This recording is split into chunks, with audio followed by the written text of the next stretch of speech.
36,000 years before Luke Skywalker ever held a lightsaber. The galaxy was quiet. Not peaceful quiet, but the kind of silence that comes before a storm.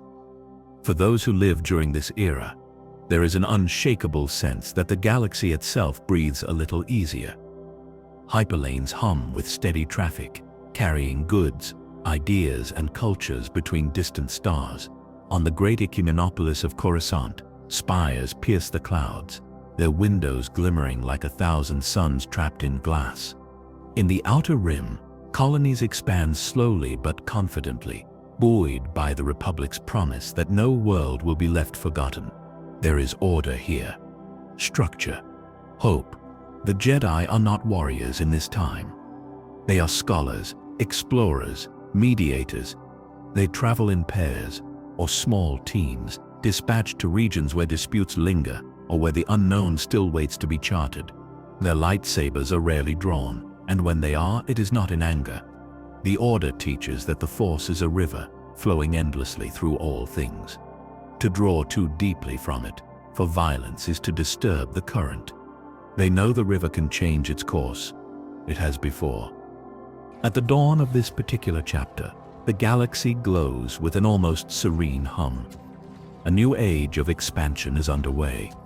The Republic, under Chancellor Lina So, has launched an ambitious initiative called the Great Works. These are projects meant to unite far-flung sectors, to bring the core and the frontier closer together in spirit, in trade, in protection. Perhaps most inspiring of all, plans are already underway for the Starlight Beacon, a massive station that will shine as a literal and symbolic light in the outer rim. But this is not where our story begins. Not yet. Before starlights glow, before the galaxy learns the name of Marchion-Ro or whispers about the Nile, there is another current flowing quietly beneath the surface. It begins in places few Republic senators have ever visited. Worlds where the sand shifts in alien winds, where crystal-spined mountains cut the sky into jagged pieces, where ancient shrines to forgotten gods still hum faintly with the touch of the Force. Here, on these distant worlds, the Jedi's robes are not always met with smiles. Some see them as meddlers, and on the holy moon of Jeddah, in its winding streets carved from pale stone, there exists a group that believes something far more radical. They call themselves the Path of the Open Hand. To them, the Force is not a tool to be wielded, not a gift to be used for intervention or control. It is a living, cosmic entity, and to touch it at all, light side or dark, is to disrupt the natural balance of existence. They speak softly in public. Their leaders smile warmly, but beneath their gentle words there is a steel edge. They do not simply disagree with the Jedi's philosophy. They see it as a danger to life itself. In their meeting halls, lit by flickering candles and the shifting colors of stained glass, they tell stories of worlds devastated by Force users' pride. Stories of unseen monsters that hunt the sensitive. Stories that most in the Republic dismiss as fables. But the Path does not see them as fables. They see them as prophecy. For now they are patient. Their gatherings remain small. Their influence subtle. But as the Republic's reach grows, so too does their fear that more Jedi will arrive, bringing their sabers, their temples, their endless certainty that they know what is best. In the cool halls of their hidden sanctuaries, they make a promise to one another. When the time comes, they will act. Meanwhile, the Jedi continue their work as they always have. On Coruscant, the Grand Temple rises in layers, each tier adorned with the symbols of generations past. Inside, the Council meets, not to plan wars or campaigns, but to debate the philosophy of the Force, the ethics of diplomacy, the limits of intervention. Their chambers are lined with archives containing centuries of wisdom, star maps drawn by hand before the Republic's founding, recordings of masters whose voices still echo in the Force.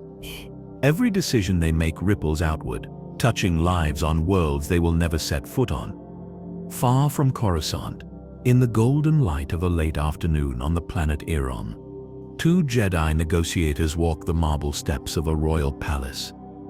They are here to speak with Queen Edrella, whose world has long been locked in a cold hostility with its neighbor Erano. The Jedi hope to broker a lasting peace. But as they cross the great courtyard, they see the way the guards glance toward the horizon, as if expecting trouble. The scent of salt from the sea mingles with the faint metallic tang of iron engines. Somewhere beyond sight, ships wait, ready to defend or to attack. It is in these small, tense moments that the cracks in the High Republic's perfect facade can be seen. Conflicts still flare. Mistrust still festers. And in the outer rim, where Republic law thins like stretched cloth, pirate bands still prey on settlers, cartels still traffic in dangerous substances, and strange phenomena still drift through the void. The galaxy is vast, and even in an age of light, shadows find space to grow. On the mid-rim world of Delna, the sun sets behind long ridges of copper-colored rock. Farmers here work the soil by hand, aided only by modest machinery. They have heard rumors that the Republic intends to open a trade route nearby, which will bring new markets and wealth. But in the tavern on the edge of the village, voices mutter of other things, of strangers in flowing robes who speak of the Force as a thing to be left untouched, of shipments of supplies that vanish before they arrive.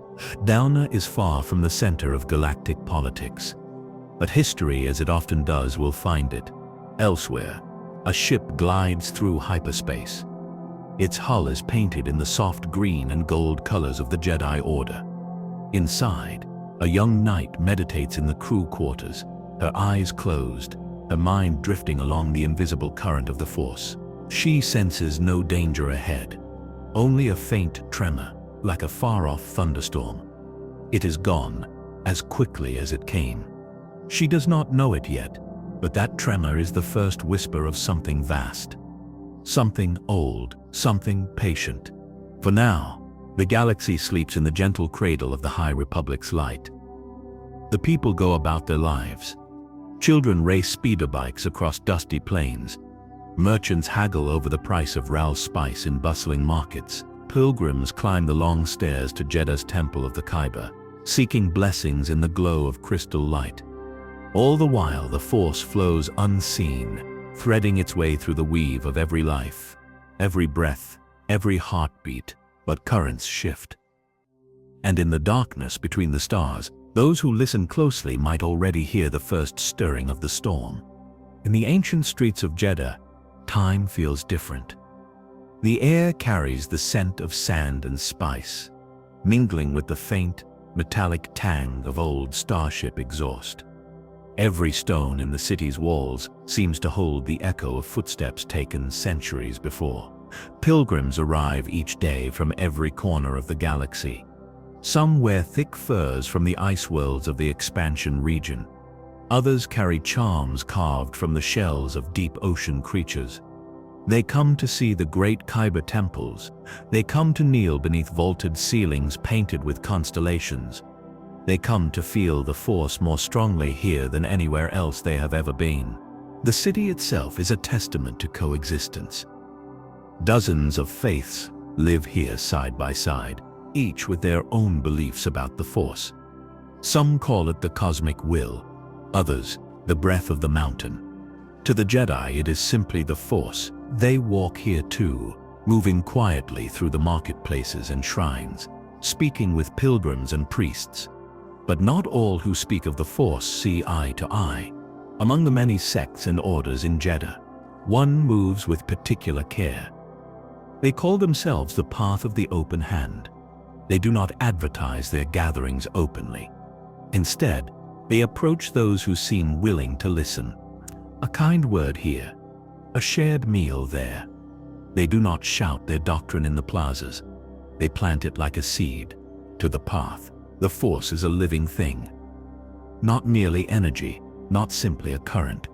It is life itself, in its purest form. And they believe, truly believe, that to use the Force at all is to harm it. To move a stone with the Force is to deprive that stone of the path it would have chosen. To heal a wound is to steal from the patient's own journey toward recovery.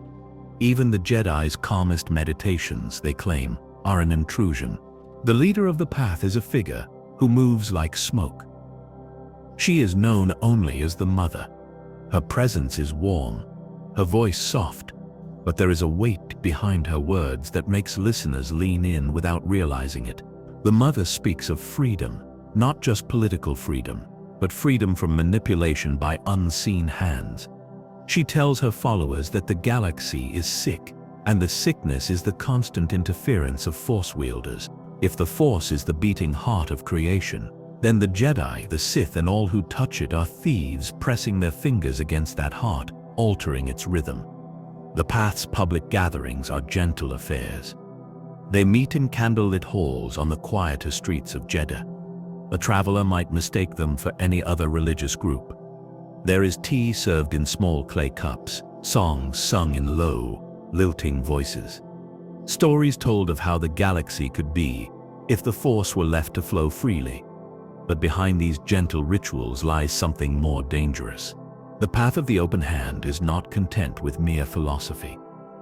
They believe they have a mission, and that mission is to stop Force use wherever it occurs. In the beginning, this means persuasion.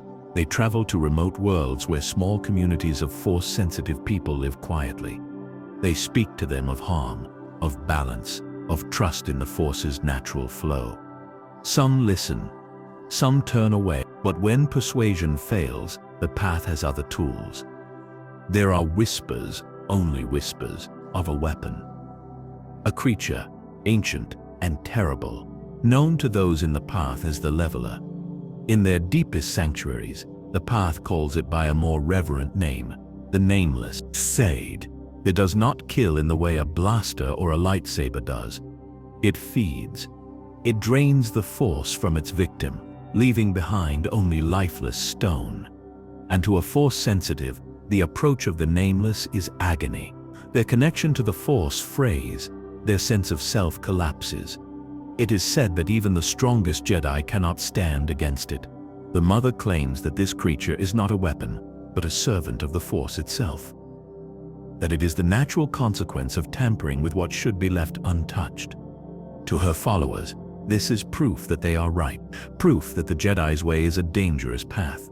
But outside the Path, most have never heard of the Nameless. Those who have treat it as myth, a ghost story told to frighten children, and so the Path's greatest asset remains hidden.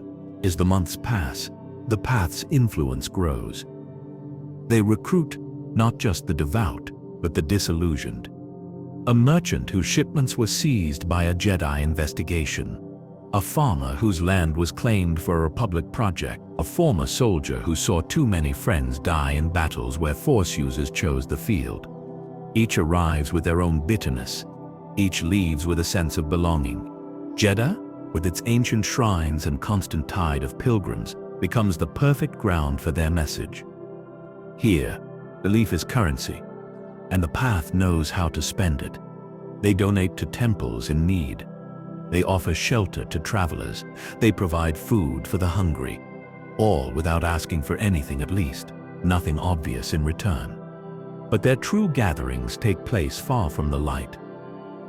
On the cold outskirts of Jeddah's built-up districts, beyond the last lanterns and the last open markets, there is a structure built into the rock itself.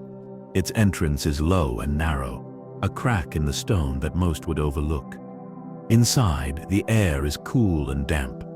Torches burn in wall sconces, their flames dancing in the draft. This is a Path's sanctuary, and here the Mother speaks freely. She tells of worlds where Force users have overstepped, changing the fates of millions. Of ancient wars fought with the Force as both weapon and prize. Of children taken from their families in the name of Jedi training.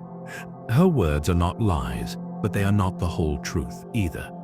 She weaves them together like threads, creating a tapestry in which the Jedi are the villains of history. And each listener leaves with that image burned a little deeper into their mind. On one particular night, the Path's inner circle gathers. The room is lit only by the flicker of the torches. The Mother stands at the far end, her hands folded in front of her. Beside her is a sealed container, its surface carved with runes older than the Republic itself. She speaks of an upcoming journey, a mission to a world on the edge of the outer rim. There, she says, the Force is being abused in ways that will cause terrible harm. And there the Nameless will walk again. Her followers bow their heads. They do not question. They have seen enough to believe. Outside, Jedda's twin moons hang low over the city. Pilgrims still walk the streets, still carry candles to the temples, still whisper prayers into the night air.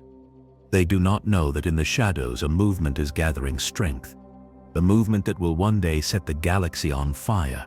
For now, the path of the open hand moves quietly. But currents shift, and the tide is beginning to rise. Far from the sacred stones of Jeddah, there is a war that never seems to end. It has burned for so long that even the oldest soldiers can no longer recall what first ignited it. It is fought between two worlds, Iram and Iran, sister planets, locked in an endless orbit around one another, bound together by gravity, torn apart by hatred. The reasons for the conflict shift like desert sand. Break once, it was a trade dispute. Then an argument over mining rights. Later still, an insult delivered by one royal house to another. But in truth, the causes no longer matter. The war sustains itself. Children are born into it. They grow up learning that the people on the other world are their enemies. And when they come of age, they take up arms without hesitation. The galaxy has tried to intervene before. The Republic has sent diplomats. The Jedi have sent peacekeepers. But every treaty collapses. Every truce shatters. The rivers of Iran run with salt water and blood. The deserts of Iran are dotted with the wreckage of fallen starfighters. It is into this endless conflict that the Jedi are once again drawn. Not because they believe they can end it, though they still hope, but because the fighting has begun to spill beyond the two worlds. Supply lines are attacked. Refugees flee in every direction. Pirates and opportunists circle the wounded systems like carrion birds. At the heart of the latest crisis are two figures, Prince Siri of Arano, Princess Fantu of Aram, young, untested in diplomacy, but heirs to the leadership of their people. The Jedi see in them a glimmer of possibility. If the two can be brought together, perhaps they can forge a peace where their elders could not. And so a fragile meeting is arranged. It is to take place not on Iram, nor on Irano, but on neutral ground. The Jedi will act as mediators. Republic officials will observe. Even the path of the open hand sends quiet representatives, not to encourage peace, but to watch for an opportunity. The meeting begins with tense silence. Siri and Fantu glare across the table, each seeing only the uniform of their enemy. But as the hours pass, something begins to shift. They speak of their shared exhaustion, of the weight of loss, of brothers and sisters they have buried. By the end of the first day, the outlines of a truce begin to form. Yet even as the seeds of peace are planted, forces gather to tear them out by the root. On Jeddah, whispers of the talks have reached the ears of radicals, not only the path of the open hand, but other sects, some hostile to the Republic, others simply distrustful of Jedi mediation. In the streets, small protests begin. Pilgrims who came to pray now carry signs. Priests who once welcomed visitors now speak of outsiders defiling sacred ground. Jeddah's balance is fragile. It has always been a place of many voices. But now those voices rise in anger. The markets grow tense. Shops close early. Travelers hurry back to their lodgings before sunset. It is as if the city itself is holding its breath. The Jedi stationed on Jeddah feel the shift in the air. Master Creighton's son walks the crowded streets, sensing unrest like a distant storm. His Padawan, a young and eager learner, tries to speak to those in the gathering crowds. Some listen politely, others spit at the mention of the Jedi. At the same time, the path of the open hand moves quietly among the people. Me Becladen. They speak not of violence, but of justice, of letting the Force flow without interference, of standing against those who would use it to bend fate. Their words find willing ears in the growing discontent. The riot begins not with a shout, but with a spark, a misunderstanding at a small shrine. A pilgrim from the Mid-Rim, already suspicious of Jedi, sees one of them move an offering bowl with the Force. To the Jedi, it is nothing, a small act of courtesy to make space for the next worshipper. But to the pilgrim, it is an insult to the shrine, an act of control over something sacred. Angry words are exchanged, hands are pushed, and then a stone is thrown. The streets erupt. Crowds surge toward the central plaza. Torches flare in the night air. Chants begin, echoing off the temple walls. The city guard tries to form a line, but they are quickly overwhelmed.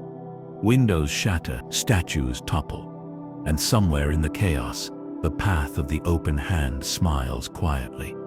For them, this is not merely disorder. It is proof of their truth. The Jedi's presence has caused harm, and if the city must burn to show the galaxy, so be it. The Jedi do not ignite their lightsabers at first. They know that the sight of those glowing blades will only inflame the mob further. Instead, they try to guide people away from danger, to hold collapsing walls with the Force, to shield children from flying debris. But every use of the Force, however well-intentioned, is seen as another violation. By the time the sun rises over Jeddah, the city is scarred. Several temples lie in ruins. Merchants pick through the wreckage of their stalls, and the streets are littered with the remnants of signs and banners. The riot has burned itself out, but the anger remains. The talks between Siri and Fantu survive, but only barely. The unrest on Jeddah casts a long shadow over their tentative peace. If the Jedi cannot even keep the holy city calm, how can they hope to unite two warring worlds? The path of the open hand retreats into the shadows once more. They have no need to remain in the open. Their message is already in the air, carried from mouth to mouth, from distrust to outright hatred. And somewhere deep within their hidden sanctuaries, the mother begins to plan the next move. Because the riot on Jeddah was never an end. It was only a beginning. Long before the Jedi knew their true name, they called them only shadows. Shadows that walked without sound. Shadows that drank the light. Shadows that hunted not the body, but the soul, the nameless. The Eaters of the Force, creatures from beyond the maps of the galaxy. Creatures that could not be tamed except by those who knew their secret.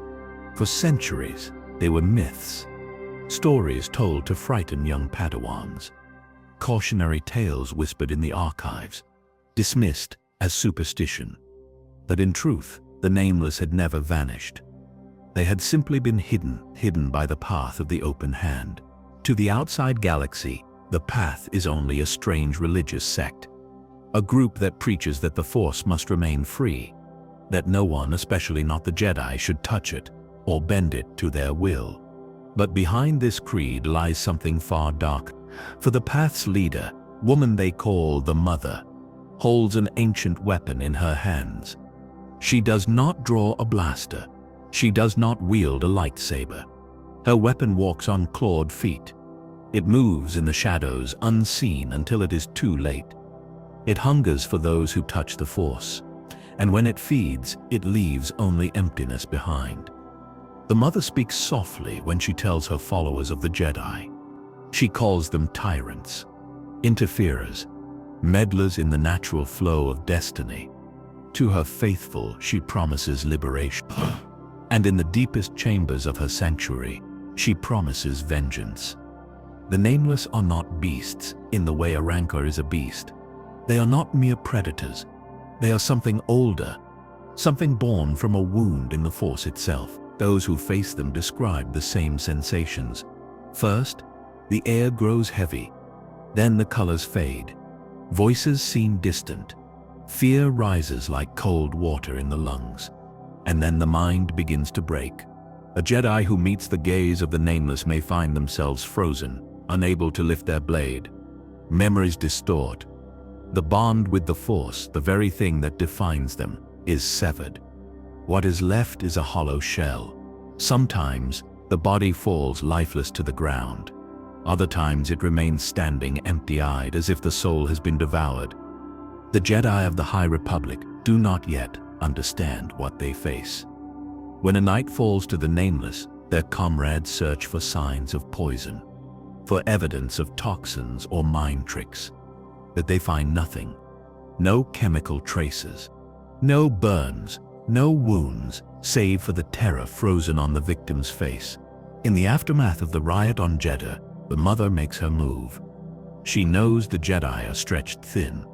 Some are trying to hold the peace talks together between Arum and Erano. Others are mired in the politics of Jeddah's holy city. It is the perfect moment to strike. Her first target is not a battlefront. It is a message. She sends one of her children, a young zealous follower, into the streets carrying with them a concealed creature, hidden in a containment pod that muffles its presence. Until the moment comes, the Jedi sense nothing at first. They walk among the crowd, still calming tensions from the previous night. Then, the air changes. Padawan Jordana stops mid-sentence. Her hand drops from her lightsaber hilt, trembling. She feels her breath catch. Around her, the shouts and murmurs of the market seem to fade. Her master turns toward her, concern flashing across his face. And then he sees it, the nameless. Tall, hunched, its form shifting like smoke and stone. Eyes that are not eyes. A mouth that seems to open in too many directions at once. The market erupts into chaos as the crowd catches sight of the thing. Blasters fire. Shouts echo. But the creature does not slow. It moves straight for the Jedi. The master steps between it and his Padawan, blade igniting with a hiss. With a hiss, the blue glow reflects off the thing's shifting skin. But where the blade should cut, it passes through like mist. The master feels his connection to the Force falter. Tries to step back, but his legs feel heavy. Fear grips him, not the sharp, quick fear of battle, but the slow, drowning kind. His Padawan cries out, reaching for him, but the creature is already upon him. When the other Jedi finally reach the market, they find only the Padawan, kneeling beside her master's body. His eyes are wide, his face locked in a mask of horror. His eyes are wide, his face locked in a mask of horror. He is gone. The path of the open hand fades into the shadows once again. They leave the city quietly, taking the nameless with them. The Republic blames the death on political unrest. The Jedi know better, but they still have no name for the thing that killed their own. Elsewhere in the galaxy, the mother gathers her inner circle, Lakin to male in a circle around her, listening to her speak of destiny, of a time when the Jedi will fall, one by one, when the galaxy will see that using the Force brings only ruin, and when that day comes, the path of the open hand will rise, not as terrorists, but as saviors. In the shadows behind her throne, the nameless waits. Its claws scrape lightly against the floor.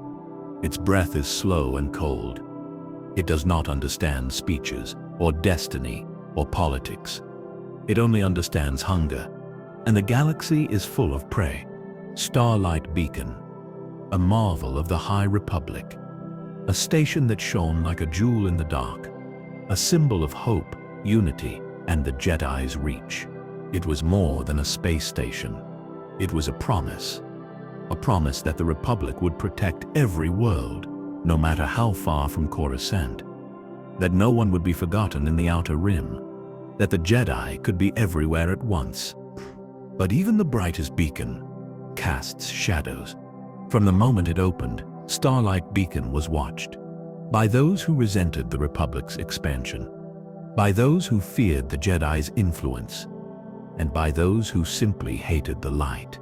Among them was Marchion Ro, leader of the Nihil. To the Republic, the Nihil were little more than raiders. To the worlds they plundered, they were a plague. And to Ro himself, they were a tool. Marchion Ro was not like other Nihil. He did not crave chaos for its own sake. He craved power, and he knew that to destroy the Jedi, he could not face them blade to blade. He needed something the Jedi could not fight. He had it. The Nameless, the Eaters of the Force. Creatures that could shatter the mind of any Jedi who looked upon them. Creatures even the Republic had no defense against. The plan was set in motion quietly. Supplies meant for Starlight Beacon began disappearing. Navigation beacons went offline. Whispers of Nihil attacks trickled in from the far rim, but each seemed too small to worry the Senate. Just scattered trouble, until it wasn't. The Nihil struck in the middle of a celebration. Starlight Beacon was hosting diplomats, traders, and dignitaries from across the outer rim. There were speeches in the grand concourse, dancers moving in perfect rhythm, children laughing as they chased each other through the wide glass corridors. Outside, the beacon's great light pulsed gently, casting golden radiance across the black. Then, the alarms began. First came the power fluctuations. Lights flickered. Doors refused to open. Elevators stopped between floors. The engineers scrambled, thinking it was a systems glitch. That deep in the station's spine, the truth was moving. Armed Nihil strike teams, cutting through bulkheads and security locks with precision. The Jedi were fast to respond. Master Elzar Mann led a squad through the service corridors, lightsabers carving paths toward the attackers. Stellan Gios coordinated the evacuation of civilians toward the hangars. Rael Caris ordered patrol ships to form a defensive perimeter. For a moment it seemed the station might hold. Then the Nameless arrived. The Nihil released them into the ventilation shafts. The first Jedi to encounter them did not even have time to call for help.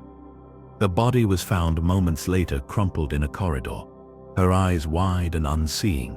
Her Padawan sat beside her, rocking back and forth, whispering words no one could understand. Across the station, Jedi began to fall. Blades slipped from trembling hands. Knights stumbled into walls, clutching their heads. Some ran without knowing why.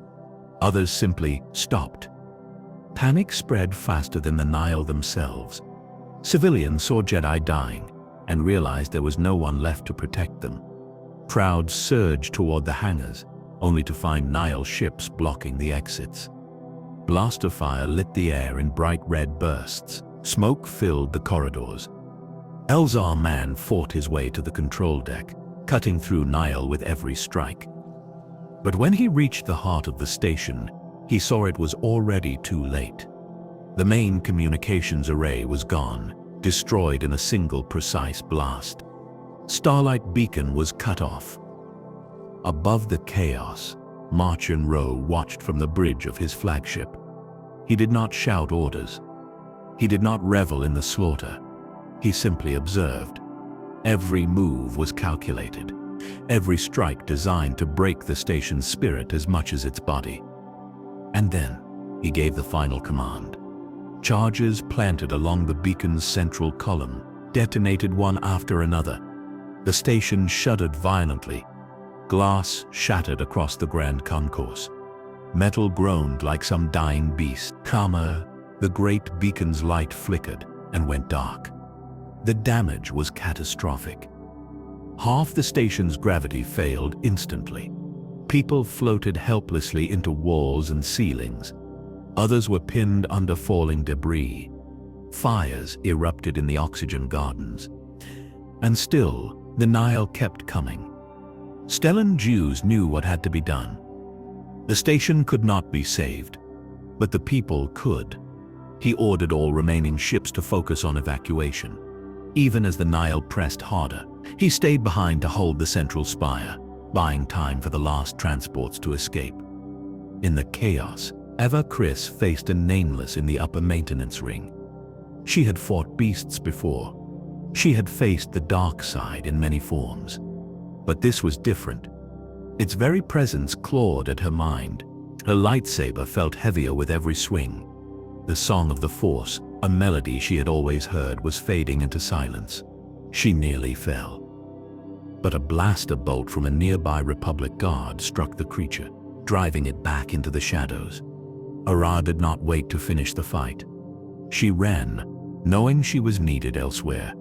In the control spire, Stellan Dios stood alone. He looked out through the shattered viewport at the escape pods drifting away. He knew many would not make it, but some would. And that had to be enough. The station groaned again, its structure giving way. Stellan closed his eyes, centering himself in the Force one last time. He reached out, not to fight, but to hold, to keep the station from collapsing just long enough for the last ships to clear. The strain was unbearable. Pain lanced through every muscle. The Nameless drew closer, its hunger pressing against his mind. And then he let go. From the outside, Starlight Beacon broke apart like a dying star. The top half drifted away in a cloud of fire and metal. The lower section fell into the atmosphere of the planet below. Its pieces burned brightly, streaking across the sky in long arcs of flame. The Republic would call it a tragedy. The Jedi would call it a sacrifice. Marchion Ro would call it the beginning. For the fall of Starlight Beacon was more than the loss of a station. It was the loss of the Republic's symbol, the proof that the Jedi could not protect everyone, and the first great wound in the High Republic's golden age. The beacon's light was gone, and in the darkness, the Nile grew stronger. In the years after the shattering, Tython was a wounded world, but the land still shifted sometimes, as if the planet were trying to settle into its new shape.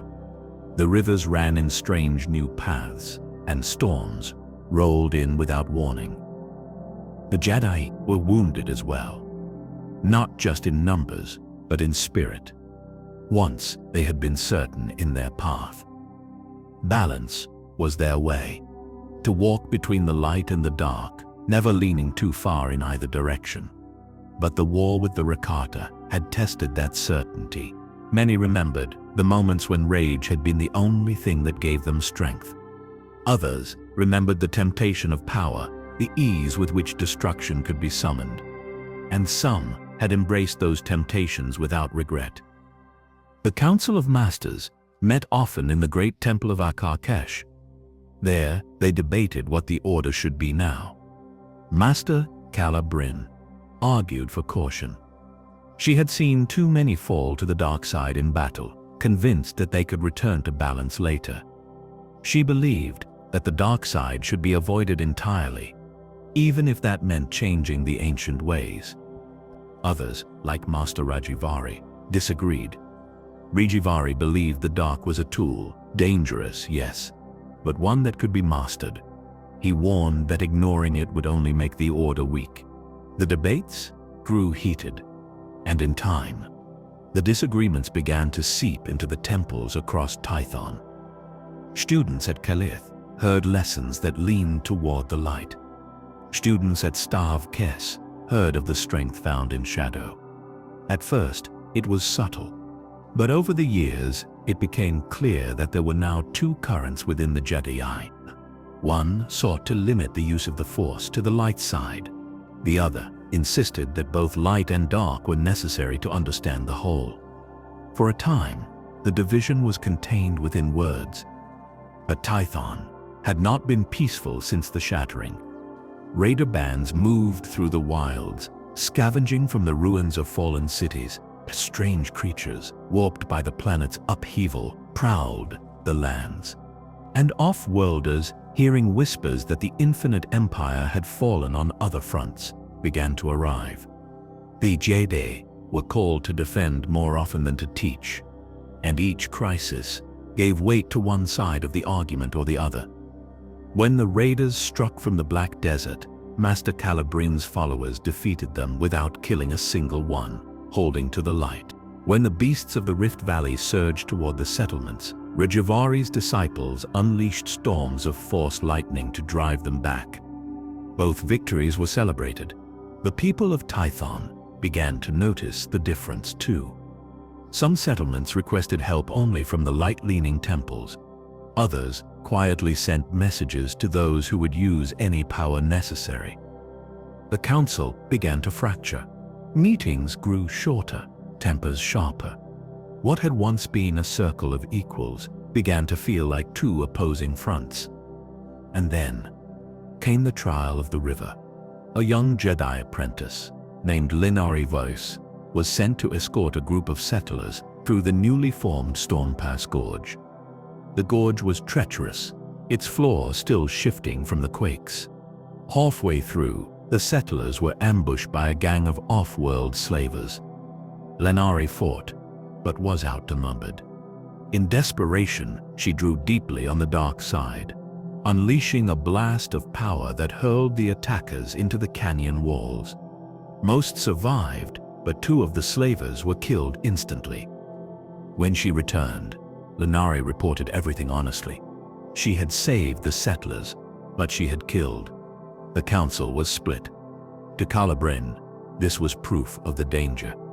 To Rajivari, it was proof of the necessity. The trial lasted for weeks. In the end, Linari was not expelled, but was sent into a long exile to meditate on her actions. Neither side was satisfied. The trial of the river became a symbol. To the light-leaning Jedi, it was a reminder of what must be resisted. To the others, it was a reminder of how fear of the dark could cripple the Order. Years passed. The generation that had fought the Rakata grew older. New apprentices learned from masters who no longer even tried to hide their leanings. One evening, Rajivari gathered his closest followers in the Hall of Knighthood. There, he spoke plainly. The Order, he said, was rotting from within. The Council was too weak to see the truth. It was time to break from them. He spoke of creating a new order, one that embraced all aspects of the Force without shame. Without shame, not to serve balance, but to serve power. Some hesitated. Others swore themselves to him that night. The following weeks saw strange disappearances. Scrolls from the archives, gone. Artifacts from the temples, missing. And several apprentices simply vanished from their quarters. When the council confronted Rajivari, he did not deny it. Instead, he declared that the Jedi way had failed, and that he would build something stronger in its place. The confrontation became the first great schism. Rajivari's followers marched from the great temple, carrying banners of black and crimson. The light-leaning Jedi tried to stop them, and the 2 sides clashed beneath the shattered spires of Kaleth. The battle lasted 3 days. When it was over, Rajivari and his disciples had fled into the wilds. The council declared them fallen. In the years that followed, Rajivari's group became known as the Bogan. They built strongholds in the farthest reaches of Tython, where the dark side ran strong. From there, they struck at the Order when they could and recruited the discontented. The Jedi were no longer one Order. They were 2, bound by a common history, but divided by a wound that would never fully heal. And in that division lay the first shadow of something greater still. For one day, the Bogan would leave Tython entirely, and the galaxy would learn a new word for them: Sith. The Bogan, as they were called on Tython, did not vanish entirely after their defeat. They moved like shadows across the plains and forests, slipping into the riftlands and the deep canyons where even the Jedi seldom went. Rajivari had no intention of fighting another war so soon. His forces were too few, and the council was alert.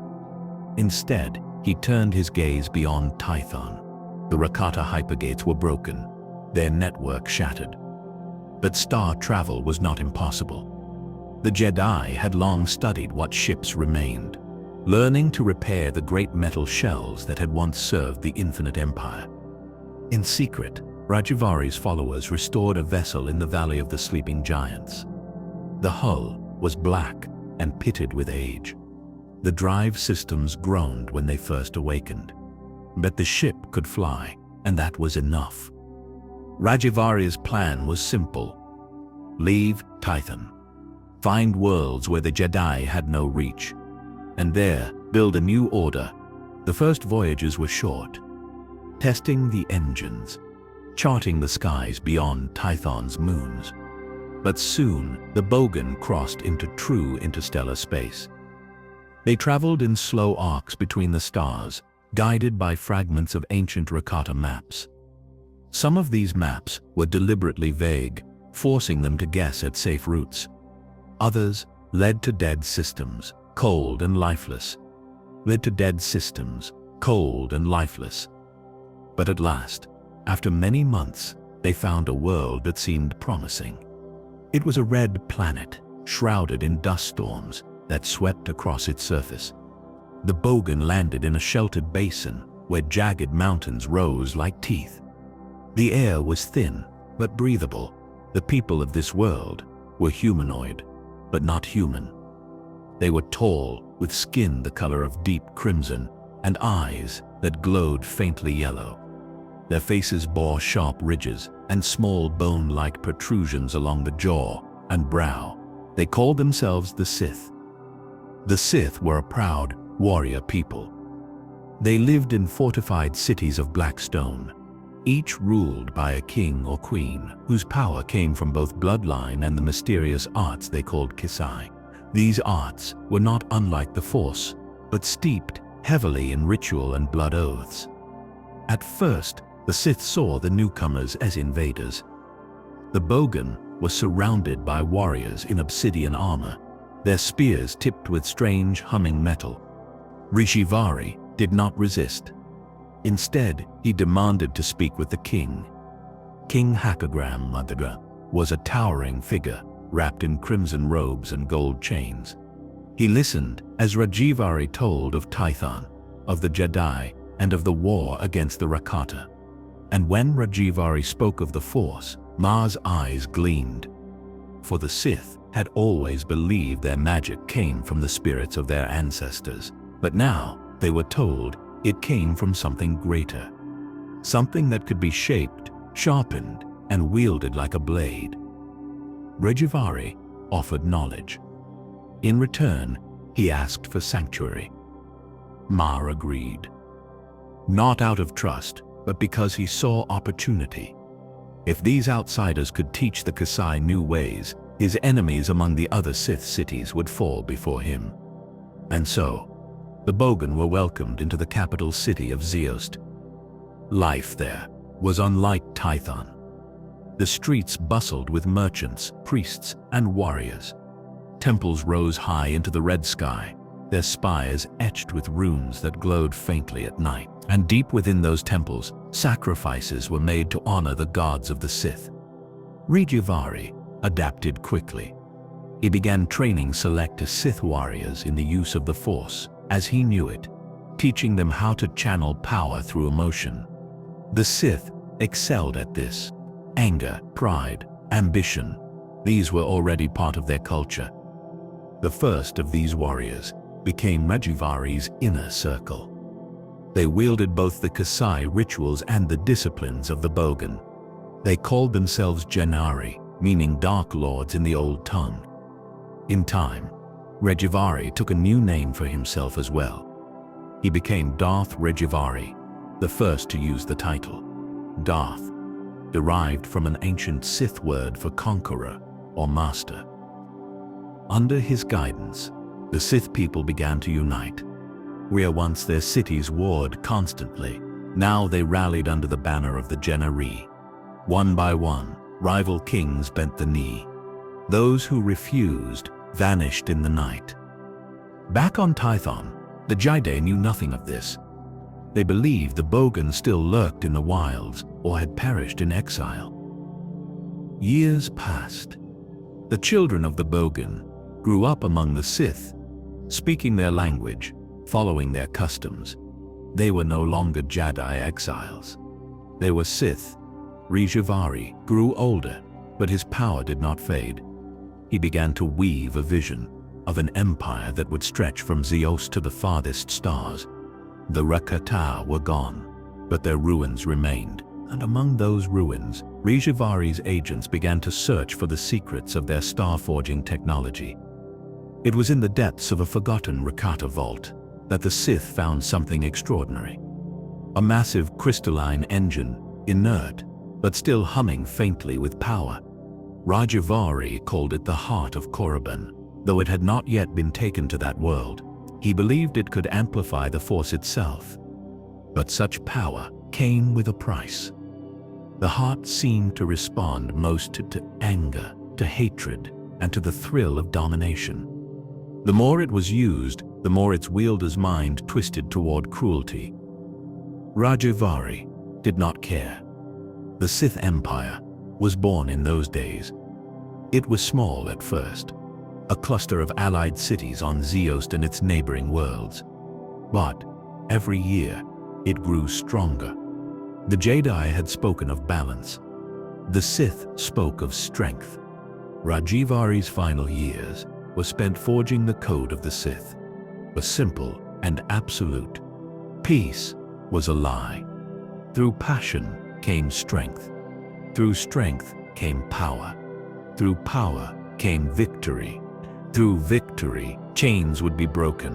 When Rajavari died, his body was entombed in a black pyramid of basalt in the heart of Zeost. The Sith gathered there, swearing oaths over his sarcophagus. They would carry his vision forward. They would spread the Sith Empire beyond their homeworlds. The Jedi still had no idea, but the seeds of the next Great War had already taken root.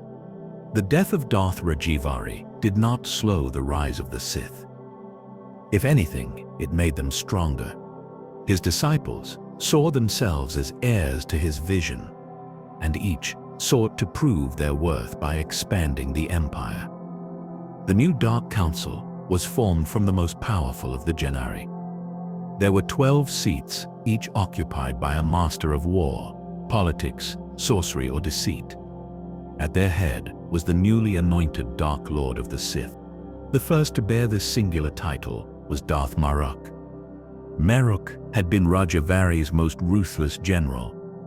He believed the galaxy was ripe for conquest if the Sith could move quickly and strike hard.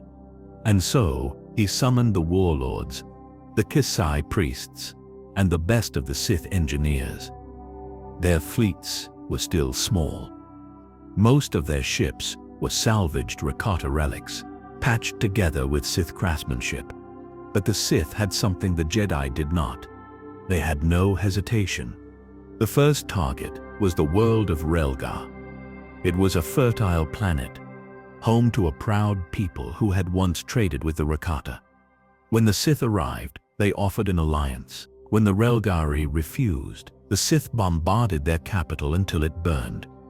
The survivors were given a choice: swear loyalty to the Sith Empire or perish. Most chose loyalty. Those who did not vanished into the ash-choked hills, became the Sith's first conquest beyond Zeost. It was also the first world to see the full might of Sith rule. Temples were raised, dedicated not to gods, but to the dark side itself. Priests of the Kisai oversaw rituals that bound the conquered population in both body and spirit. From Relgar, the fleets moved outward. The Sith learned quickly that terror could win battles before they began. When a planet saw the crimson banners in the sky, they knew surrender might spare them the bombardment. But conquest alone was not enough for Maruk. He wanted to secure resources, fuel, metals, and above all, knowledge. And so, Sith agents were dispatched to search the ruins of the Infinite Empire.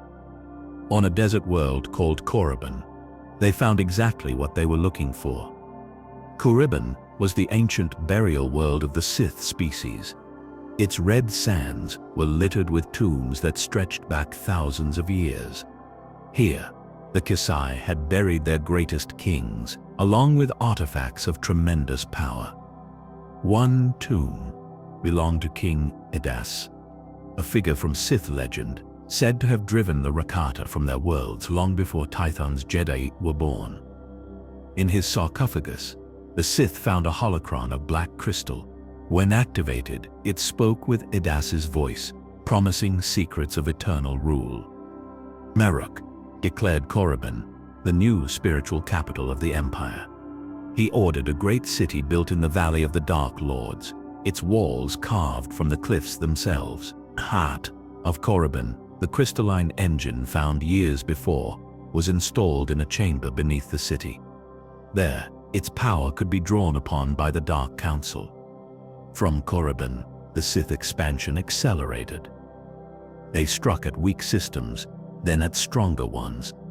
Some fell easily, others fought bitterly for every moon and spaceport.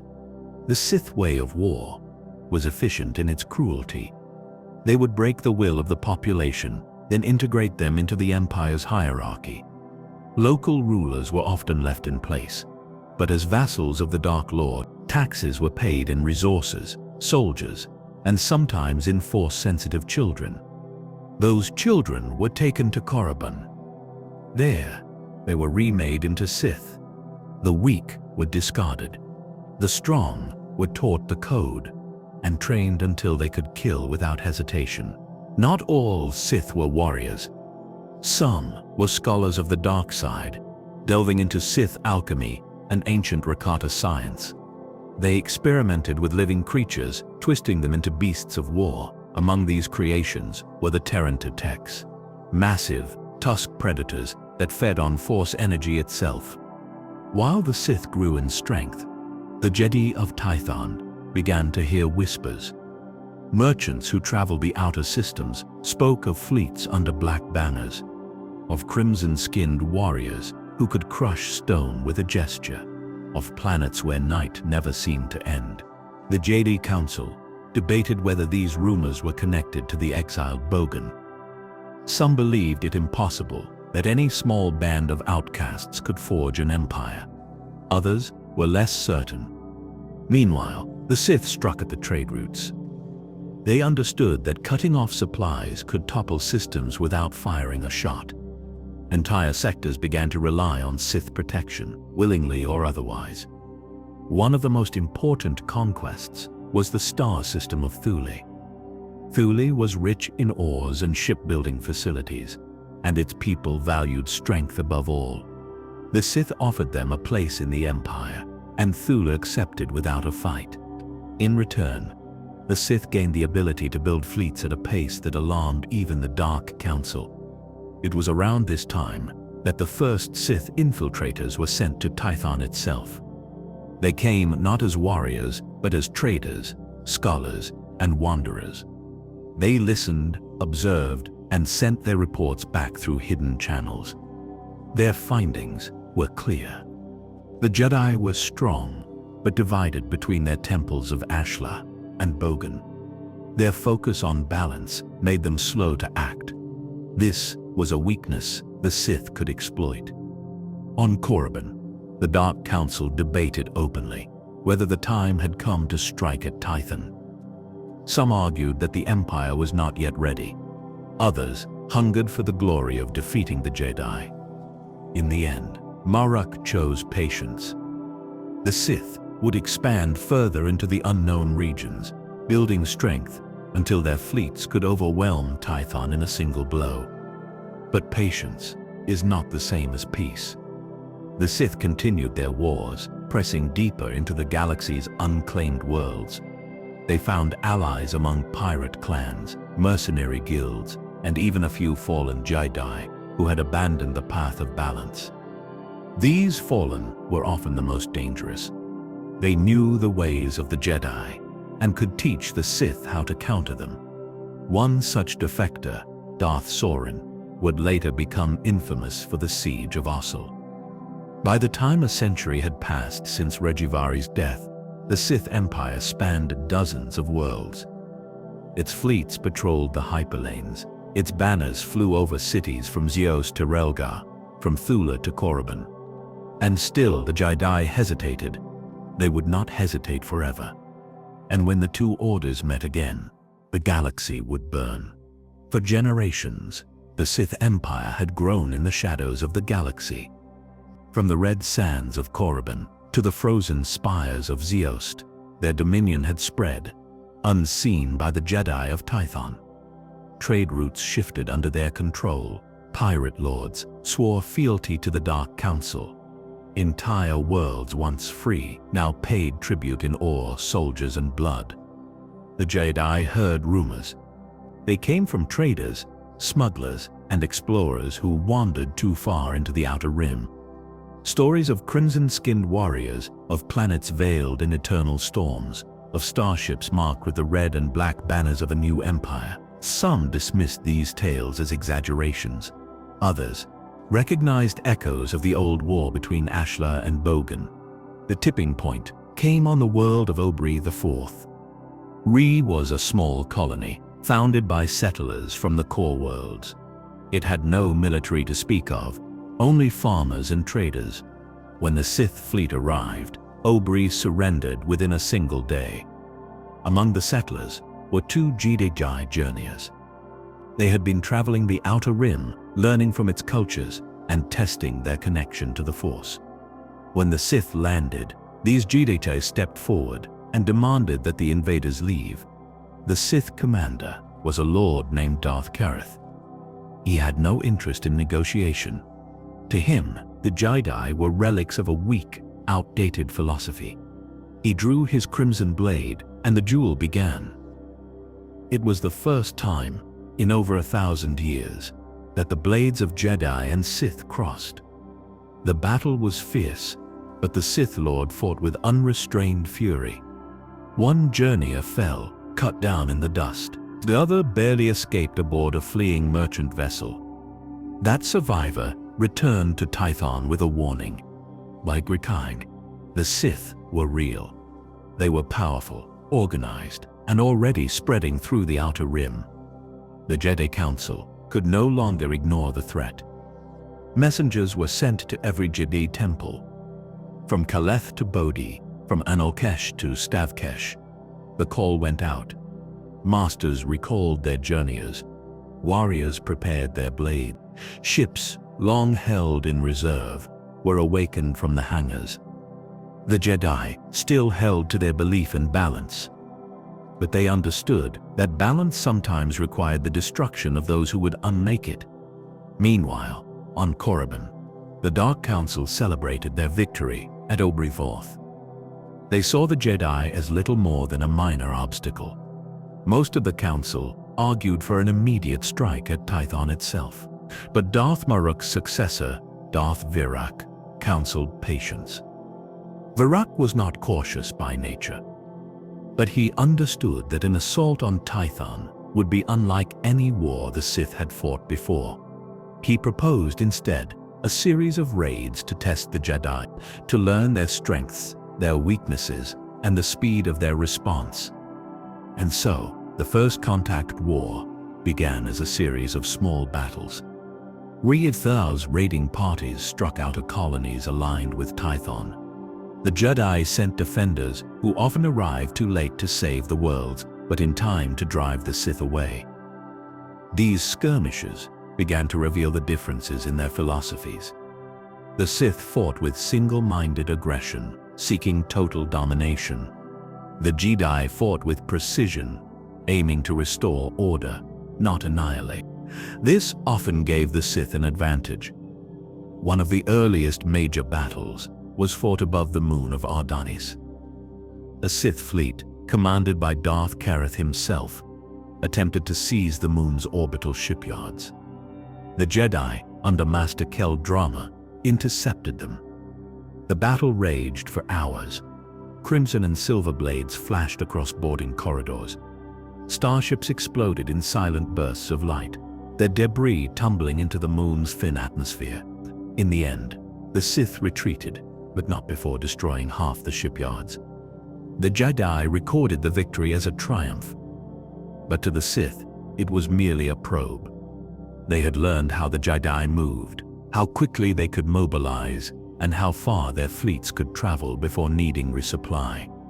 Over the next decade, the war simmered. Neither side committed to a full-scale invasion. Instead, it became a contest of intelligence and maneuver. Both sides employed spies, saboteurs, and assassins. It was during this time that the Sith began to experiment with new forms of warfare. Sith alchemists unleashed beasts on targeted worlds, creatures bred to hunt Force-sensitive. The Jedi countered with advanced Force shields and by evacuating threatened populations. The people of the Outer Rim suffered most. Many worlds changed hands multiple times. Villages were burned, cities leveled, populations scattered. To these people, it mattered little whether the conquerors wore the white robes of the Jedi or the black armor of the Sith. The turning point came with the siege of Ossul. Widdisul was a fortress world, guarding one of the few stable hyperspace lanes into Tython's sector. Its defenses were legendary, but the Sith had a weapon unlike anything the Jedi had seen before. That weapon was Darth Sorin. Once, he had been a Jedi Master, known for his mastery of force manipulation. But he had fallen to the dark side, and now served as Virak's most cunning strategist. Sorin's plan was not to attack Ossul directly. Instead, he infiltrated the planet's command structure, turning key officers against one another. When the Sith fleet arrived, Ossul's defenses crumbled from within. The fall of Ossul sent shockwaves through the Jedi Order. For the first time, Tython itself was vulnerable. The Council began preparations for a war on a scale not seen since the days of the Rakata, and so the First Contact War entered its second phase. The skirmishes and raids gave way to planetary invasions. The Sith pushed deeper into Jedi space, while the Jedi launched counterattacks into the Outer Rim. For the next 20 years, the war would rage back and forth. Worlds would fall, be liberated, and fall again. All the while, both sides prepared for the inevitable confrontation, the battle that would decide the fate of Tython, and perhaps the galaxy itself, was drawing closer. The war had raged for decades. The First Contact War, once fought in distant star systems, was now closing in on the heart of the Jedi Order. Every battle, every lost world, had been part of a slow tightening of the Sith grip around Tython. For centuries, Tython had been hidden by treacherous hyperspace currents and storm-racked space. It was a world of mountains and valleys, oceans and crystalline plains, a sanctuary for those who sought balance in the Force. But the Sith had learned the way. The key had been the fall of Ossul. With that fortress world taken, the last secure hyperspace lane into the Tython system lay open. Jedi scouts reported massive Sith fleets gathering in the darkness beyond the lane. The Council knew what was coming. Preparations began in earnest. Temples that had stood for millennia became fortresses. Keleth's spires were reinforced with durasteel plating. Stev Kesh, the Temple of Martial Arts, trained its adepts in the arts of mass combat rather than one-on-one duels. The Temple of the Mind became a hub for strategy and battle meditation. The Jedi called upon every journeyer in the galaxy. Ships that had been scattered across the core and rim now made their way home. Some returned with scars, others with entire squadrons of allies from worlds grateful for Jedi aid. Even the settlers and farmers of Tython took up arms. They forged pikes, blasters, and crude explosives. Every citizen would be a defender. Meanwhile, on Korriban, the Dark Council finalized their war plan. The Sith fleet, under Darth Virak's command, would strike the planet in 3 waves. The first, to shatter Tython's orbital defenses. The second, to land troops and siege engines. The third, to deliver the Lords of the Sith themselves for the final destruction of the Jedi Council. When the Sith Armada finally emerged from hyperspace, it blotted out the stars. Hundreds of warships, their hulls black and red, poured into the Tython system. The lead ship, the Harbinger of Bogan, was Virak's personal flagship. The Jedi were ready. From hidden hangars on Tython's moons, fleets of Jedi craft rose to meet the invaders. Fighter squadrons streaked across the void, their silver and white ships weaving between the massive Sith cruisers. The first hour of battle was fought entirely in orbit. It was a storm of fire. Turbo laser blasts lit the blackness, streaking past burning hulls. Dozens of ships on both sides were reduced to drifting wreckage. Escape pods, tiny sparks of life, tumbled toward Tython's surface. The Jedi held the line for 2 days. But slowly, inevitably, the Sith numbers began to overwhelm them. Virak ordered the second wave forward. Sith landing craft pierced the atmosphere, raining down like falling stars.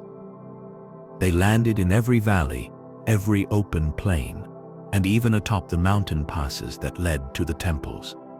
From these craft poured warriors in dark armor, wielding crimson blades. Behind them came monstrous war beasts bred on Korriban and Zeost. The first target was Kaleth. Once a serene temple of learning, it now bristled with turrets and energy shields. The defenders fought from balcony to balcony, forcing the Sith to take the city one building at a time. When Kaleth finally fell, its great library was set ablaze. Centuries of Jedi history vanished in smoke. At Stavkesh, the Jedi warriors made their stand. Masters of the Teres Kezi martial arts fought barehanded against armed Sith. Their discipline was unmatched, but the Sith numbers were too great. The temple fell, buried under waves of dark warriors. Bodhi, the Mind Temple, fared differently. Its defenders used battle meditation to strengthen the resolve of fighters across the planet. Sith sorcerers attempted to break their concentration, and a psychic war erupted in the Force itself. For days, invisible storms raged across Tython, as light and dark clashed and fought alone. In the midst of this chaos, Darth Sorin made his move. The fallen Jedi Master, who had orchestrated the fall of Oslo, infiltrated Shikakwa Valley. This valley was home to the Forge, the ancient site where Jedi forged their blades. Sorin intended to destroy it, believing that without the Forge, the Jedi spirit would shatter. But at the Forge, he met Master Rissa Von.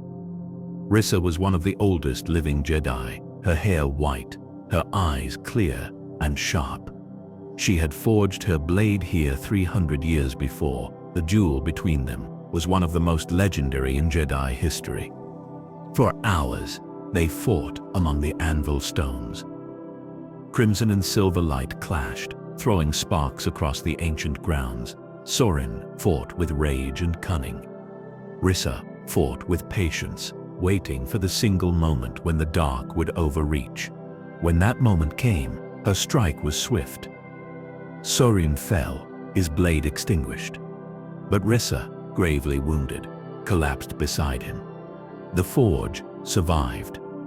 As the siege dragged on, Tython itself began to change. The storms that had once shielded the world from outsiders grew more violent. Some believed the planet, sensing the battle between light and dark, was awakening. Others feared it was dying. At last, after months of fighting, the third Sith wave descended. The Dark Lords themselves landed on Tython. Virak led them, his crimson armor glinting in the stormlight. His goal was to reach the Great Council Hall and end the Jedi Order forever. The final battle was fought in the Valley of the Sky. Jedi and Sith clashed across the terraces, force pushers sending warriors tumbling into the mist below. Virak faced Grand Master Talakesh herself. Their duel lasted through the night. The valley walls echoed with the sound of clashing blades. Tala fought with perfect balance, each strike a blend of Ashla and Bogan. Virak fought with relentless aggression, each blow meant to break her spirit. In the end, Tala struck a single perfect blow, cutting through Virak's guard. The Sith Lord fell, his armor shattering. The remaining Sith, seeing their leader defeated, began to withdraw. The siege was over. Tython was scarred, its temples burned, its people thinned by war, but the Jedi still stood. The Council declared it a victory, but also a warning. The Sith had been driven back, but they were not destroyed. Somewhere, in the darkness, they would gather again, And so, the Jedi began the long work of rebuilding. The First Contact War had ended, but the seeds of the next conflict had already been sown. The siege of Tython had ended. The planet still bore the blackened scars of war. Burned valleys, shattered temples, and half-buried ruins marked the land. But the Jedi Order still stood. The survivors rebuilt their homes. Stone by stone, they restored the temples. The wounded healed, though some wounds were deeper than flesh. Memories of friends lost lingered in the silence between prayers. For a time, there was peace. Ships returned to their journeys among the stars. New initiates, young and eager, began their training. But beneath the surface, fractures had begun to form. The war had changed the Jedi. Before the siege, they had sought balance above all. They walked the line between Ashla, the light, and Bogan, the dark. Neither side was to be rejected, for balance could not exist without both. But now, many began to question this path. They had seen the Sith wielding Bogan without restraint and bringing only destruction. To some, this was proof that Bogan should be shunned entirely. These voices grew louder. Masters from Bodhi and Mahara temples argued that the darkness was a poison, one that should be cut away. They claimed that balance was a myth and that Ashla alone could protect the galaxy. Others disagreed. Warriors of Stav Kesh and some scholars of Qigong Kesh argued that to deny Bogan entirely was to invite disaster. They believed that rejecting half the force would unbalance the other half, making it equally dangerous. The council met in the Great Hall, high in the rebuilt spires of Akakesh. For months, they debated. The discussions began with reason, but soon turned to accusation. Each side saw the other as a threat to the Order's survival. Master Tala Kesh, hero of the siege, stood for the traditional balance. Her voice was calm, measured, but resolute. She argued that Ashla and Bogan were not good and evil, but two aspects of the same truth. Opposing her was Master Danar Solari. He had led the defense of Kaleth and had lost his entire family to the Sith. To him, darkness was not a tool, it was the enemy. He believed that those who walked too close to Bogan risked becoming Sith themselves. The debate spread beyond the council. Students took sides. Entire temples leaned toward one philosophy or the other. Meditations turned to arguments. Arguments turned to duels. The first blood was spilled in the shadow of Stav Kesh. Two journeyers, one an Ashla devotee, the other a defender of balance, fought over the fate of a captured Sith relic. The relic's dark energy seemed to whisper in the wind. When the duel ended, one lay dead, the other wounded. The council was shaken. Master Tala urged unity, but her words no longer carried the same weight. Dinar Solari's faction demanded that those who studied Bogan be exiled. The votes were nearly equal. Then came the breaking point. A ship arrived from the Deep Rim, carrying a single Jedi survivor. His name was Ibn Kul Droma. He had been a prisoner of the Sith for years. He stepped off the ship, his eyes burned with unnatural fire. Ibn claimed that during his captivity, he had been forced to study Bogan. But, he said, he had learned to control it, to master it, without falling. He believed this was the key to defeating the Sith forever. Danar saw him as proof of corruption. Tala saw him as proof of possibility. The council could not agree, and so, for the first time in centuries, it split. Those who followed Danar took the name Lightkeepers. They swore never to touch the dark side again. They destroyed or hid all relics of Bogan and trained their students in Ashla alone. Those who followed Tala called themselves the Balanced Path. They continued the old ways, studying both light and dark in equal measure. They believed the Force could not be whole if either side was denied. The split was not peaceful. Temples were abandoned, then claimed by one faction or the other. Archives were raided, scrolls burned. Journeys across the stars became dangerous as rival ships attacked each other in secret. On the forest moon of Ashala, a Lightkeeper stronghold was surrounded by balanced path warriors. For 3 days, the forest echoed with the hum of blades. When it ended, the stronghold was reduced to rubble. Shala's trees still grow twisted and black where the battle took place. In the desert canyons of Shaitora, the opposite happened. A balanced path enclave was burned by Lightkeepers. The survivors were forced into exile beyond the rim. It became clear that this was no longer a philosophical disagreement. It was civil war. The galaxy beyond Tython watched and worried. Worlds that had once relied on the Jedi for protection now saw them as divided and weak. The Sith, though still recovering from their defeat, began to send spies and agents to fuel the fire. In the second year of the conflict, Master Tala and Master Denar met for the last time.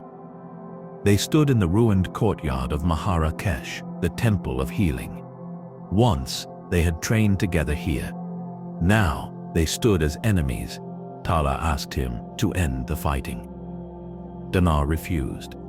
He told her that balance was a dangerous lie and that her path would doom them all. They fought, not with blades, but with the Force itself. With Grake, the ground shook beneath their power. Stones rose into the air, only to shatter into dust. Winds howled through the temple ruins. When it ended, Tala was gone. Some say she fled into exile. Others that Denar struck her down. Her body was never found. Without her, the balanced path began to falter. Many joined the Lightkeepers, hoping to end the bloodshed. Others vanished into the uncharted regions, carrying with them the old teachings. By the war's end, the Lightkeepers stood alone on Tython. They rebuilt the Order in their image. Bogan was forbidden. Ashla was the only way. But in the shadows, on distant worlds, the survivors of the balanced path waited. They passed their knowledge from master to apprentice, generation after generation. And they whispered that the Force was not one but two. The Great Schism had reshaped the galaxy. From it would rise the Jedi Order, and from it would rise those who would one day become the Sith. The Great Schism had ended. Tython was quiet again, but it was not the same world it once was. The echoes of war still clung to the wind. Temples stood half rebuilt, half ruined. The forests and mountains were scarred by fire and battle. The balanced path was gone from Tython. Their ships had vanished into the unknown regions, their knowledge scattered like seeds on the solar wind. Those who remained were the Lightkeepers. They had won, but they had paid dearly for their victory. Master Denar Solari, now the undisputed leader of the Order, stood in the hall of Ashla. It was here that he declared a new beginning. The Jedi Order was no more. From its ashes, a new order would rise. They would take a new name. One that reflected purity and service and the rejection of the darkness. They called themselves the Jedi. The first decree of the Jedi was simple. Ashla, the light, was to be the sole focus of study. Bogan, the dark, was forbidden. Any who sought to explore its depths would be cast out. To ensure this, the Jedi created the Code of Light. It was more than a set of rules. It was a promise, a vow taken by every Jedi Knight. The code spoke of peace over passion, of serenity over chaos, of harmony over conflict. It was designed to close the door to the dark side forever. But the Jedi were not only philosophers, they were guardians. And so, Alongside the code, they built the trial path.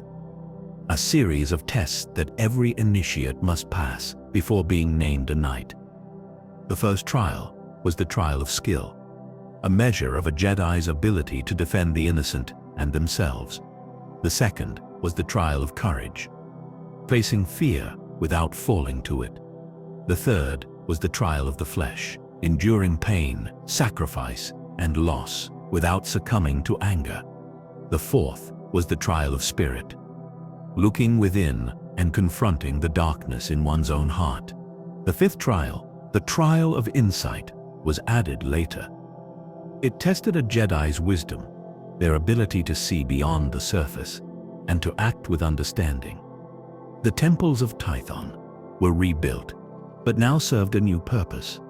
Keleth, the oldest city, became the administrative heart of the Jedi. Akar Kes, the Temple of Balance, was repurposed to study the history of the Jedi, a reminder of what must never be repeated. The Jedi no longer called themselves Jedi Journeyers.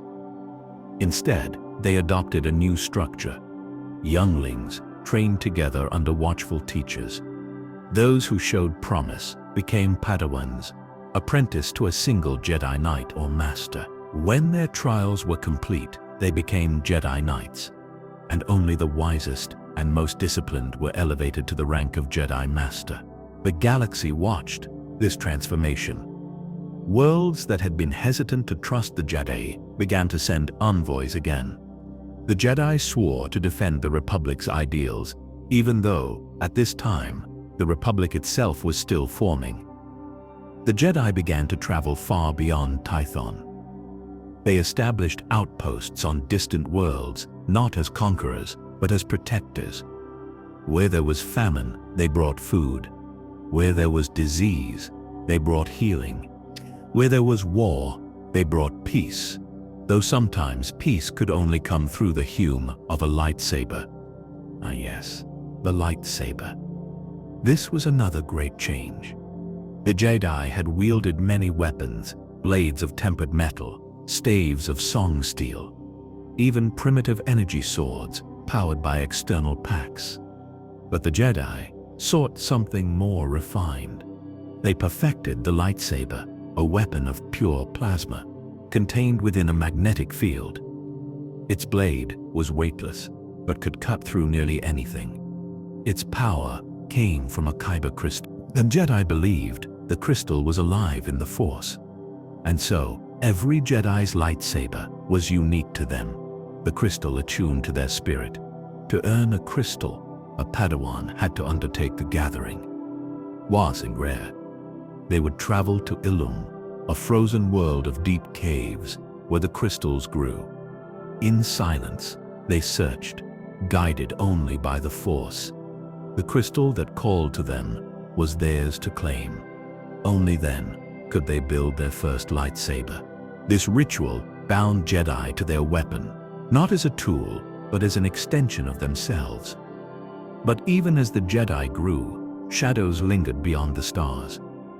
Rumors reached Tython of former Balanced Path survivors who had embraced Bogan fully. They no longer sought balance, but power. And in their exile, they had begun to call themselves the Sith. The Jedi did not yet fully understand the threat. They saw these Sith as scattered warlords, nothing more. But history would prove that they were wrong. In their early centuries, the Jedi focused inward. They refined their code. They studied the Force, seeking ways to use it without corruption. They trained their young and sent knights into the galaxy to keep peace. And yet, even among themselves, disagreements remained. Some Jedi believed the Order should remain strictly neutral, never favoring one side in political disputes. Others believed that the Jedi should guide the Republic to ensure it remained just. These debates, though not violent, hinted that division could one day return. The Republic itself was growing. The core worlds banded together, signing the Galactic Constitution. The Jedi were invited to serve as peacekeepers. They accepted, believing that their presence would ensure stability. And so, For the first time, Jedi Knights walked the halls of the Republic Senate. They advised senators. They mediated disputes between planets. When diplomacy failed, they acted as the Republic's defenders.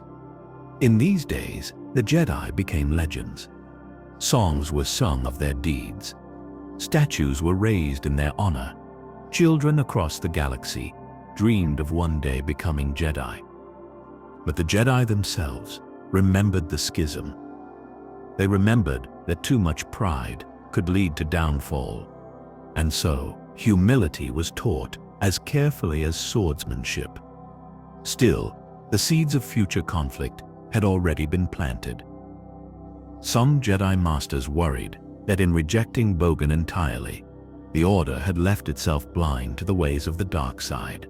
They warned that without understanding it, they would not see its return until it was too late.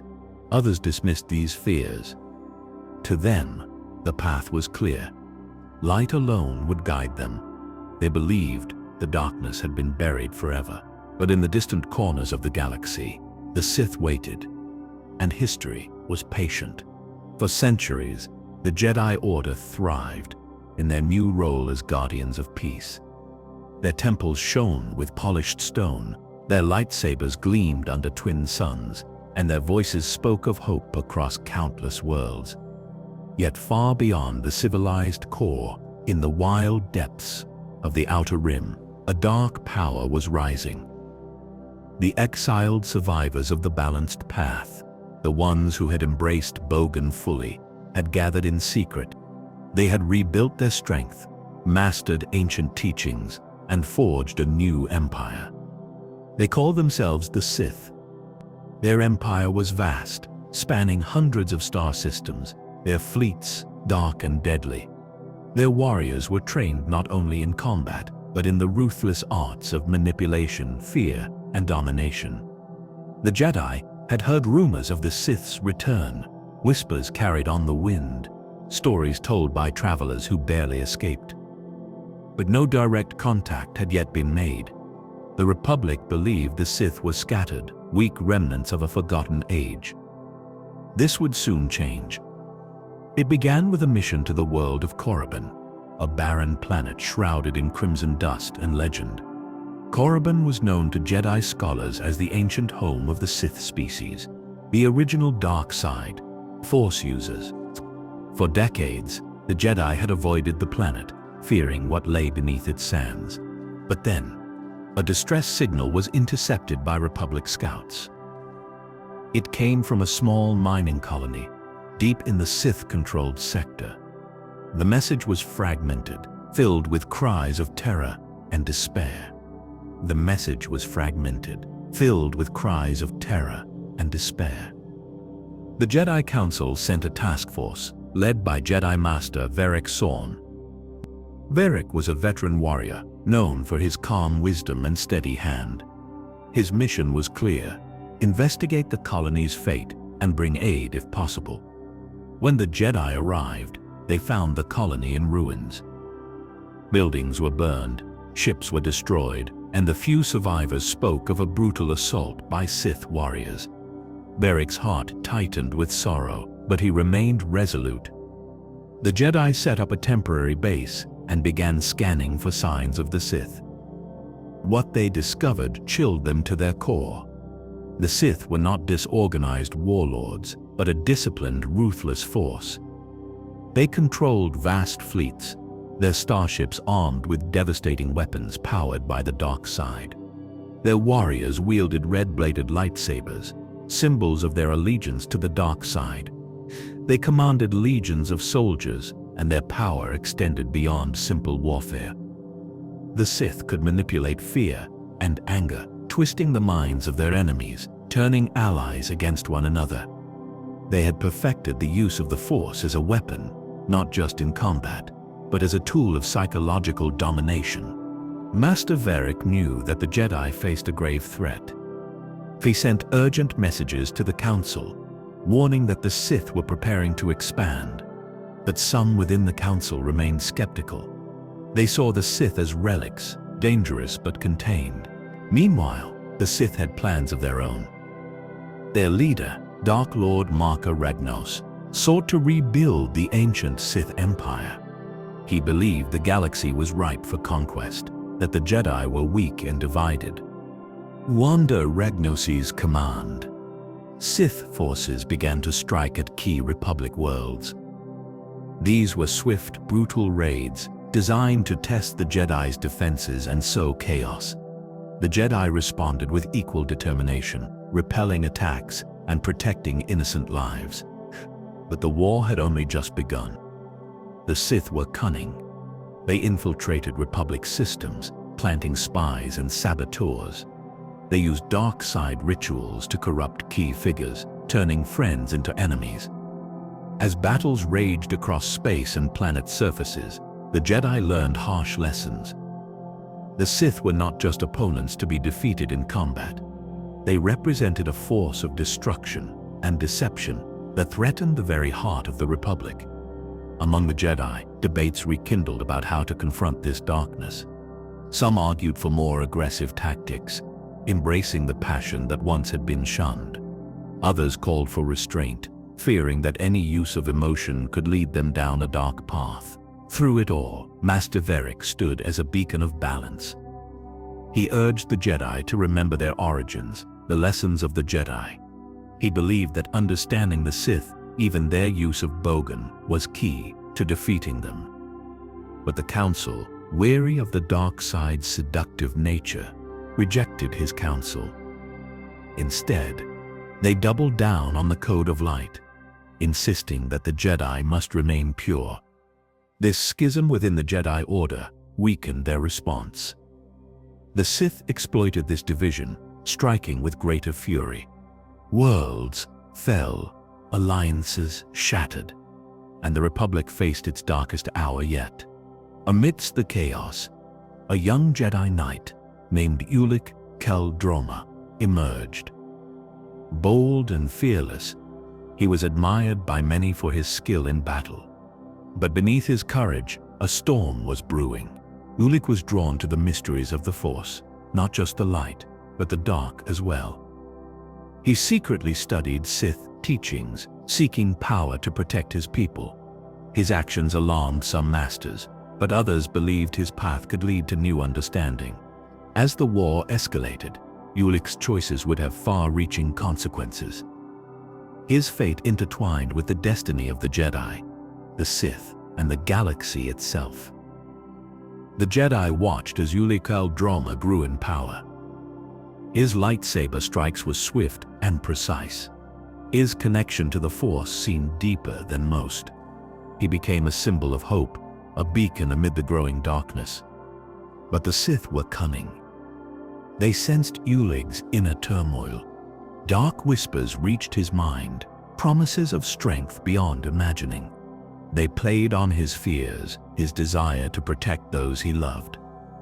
One fateful night, on the shadowed world of Dez, Ulic faced a choice. A Sith Lord named Exar Kun challenged him. Their duel was legendary, lightsabers clashing in a dance of light and shadow. Ulic was tempted. He saw power in the dark side, a power that could save countless lives. The choice was his: embrace the light, or walk the path of darkness. In that moment, he faltered. Ulic gave in to the seduction of the dark side. He became the first Jedi to fall, to become a Sith Lord. His betrayal shocked the Order. It shattered the fragile peace they had fought so hard to build. Many Jedi questioned their own beliefs, wondering if the Code of Light was enough. Ulic's fall marked the beginning of the Great Sith War. Sith forces spread across the galaxy, striking with devastating precision. Planets burned, alliances crumbled, and the Jedi Order was pushed to its limits. Yet amidst the darkness there was still hope. Other Jedi rose to meet the challenge. Knights like Nomi Sunrider and Vodosiask Bas led the fight. They inspired courage and reminded the galaxy that light could never be extinguished. The war dragged on for decades. Countless battles tested the resolve of the Jedi and the Republic. But the Sith were relentless, their ambition fueled by hatred and desire. The galaxy was changed forever. The first contact with the Sith Empire revealed truths the Jedi could not ignore. That darkness was never fully gone. It lurked in shadows, waiting for moments of weakness. The Jedi learned painful lessons. They could not simply reject the dark side. They had to understand it. Balance was not a naive dream, but a necessary reality. But these lessons came at a cost. The scars of the Great Sith War would never fully heal. And the cycle of light and dark, good and evil, would continue to shape the fate of the galaxy. The stage was set for new heroes, new villains, and stories that would echo through the stars for generations. As the war raged, the Jedi Council faced difficult decisions. They debated fiercely over strategy, philosophy, and the role of the Jedi in this galactic storm. Some argued for a stricter adherence to the light side code, believing any dalliance with the dark side was a slippery slope. Others whispered quietly about balance, the very concept the Order had once abandoned. In the midst of this turmoil, Jedi Master Nomi Sunrider emerged as a symbol of hope and resilience. Her connection to the Force was unique, both fierce and gentle, guiding others with wisdom and strength. Nomi helped to train a new generation of Jedi, instilling in them the importance of compassion alongside courage. She reminded the Order that even in the darkest times, light could shine through the smallest acts of kindness. Meanwhile, the Sith grew bolder. Under Dark Lord Marka Ragnos and his successor, the Sith forces expanded their reach. They launched a series of coordinated attacks designed to destabilize Republic systems and sow fear. Their dark rituals and brutal tactics left scars on many worlds, both physical and spiritual. One of the darkest chapters unfolded on the forest moon of Dantooine. Here, the Jedi had established a training enclave, a peaceful sanctuary for young Force-sensitive beings.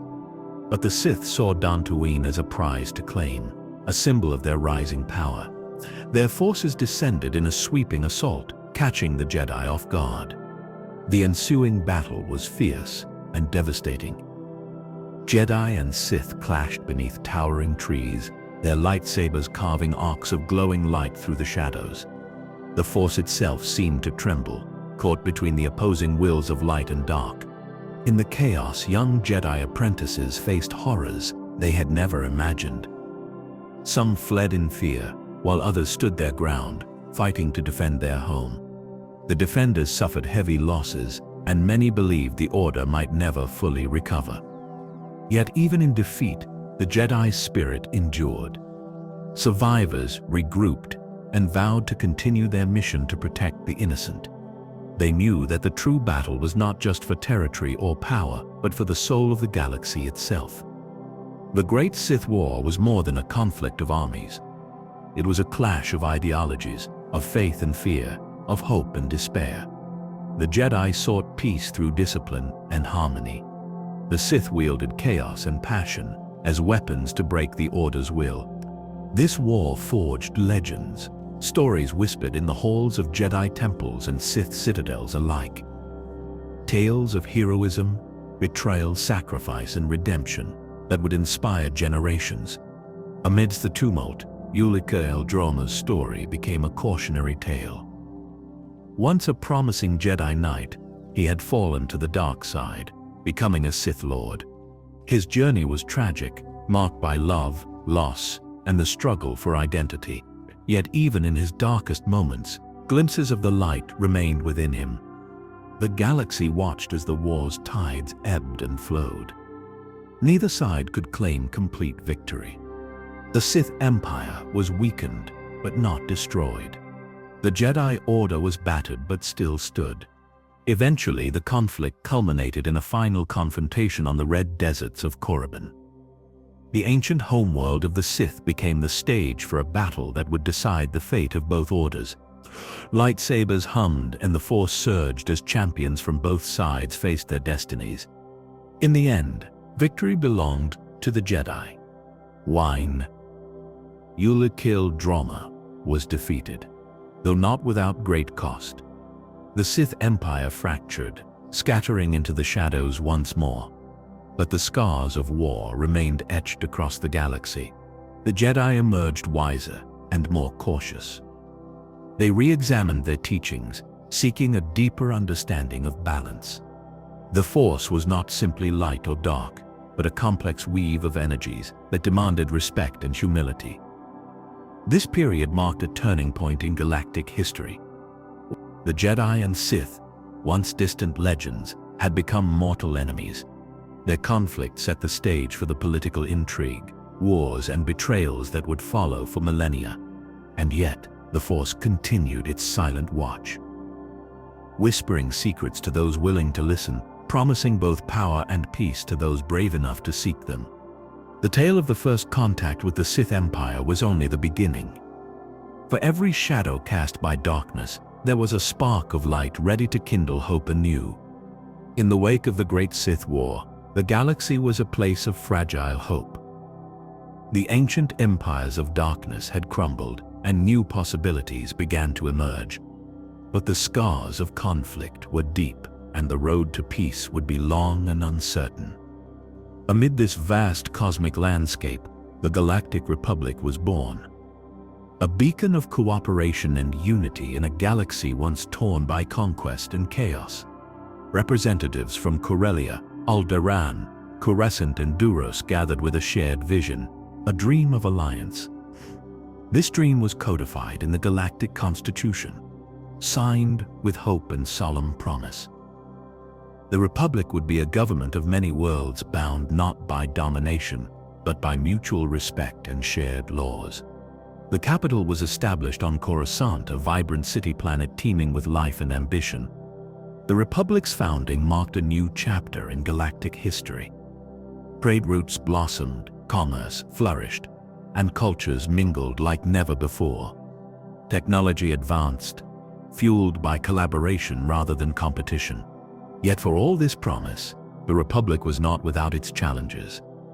It was a fragile alliance, made stronger by unity, but vulnerable to internal strife. Disputes over resources, ideology, and power simmered beneath the surface.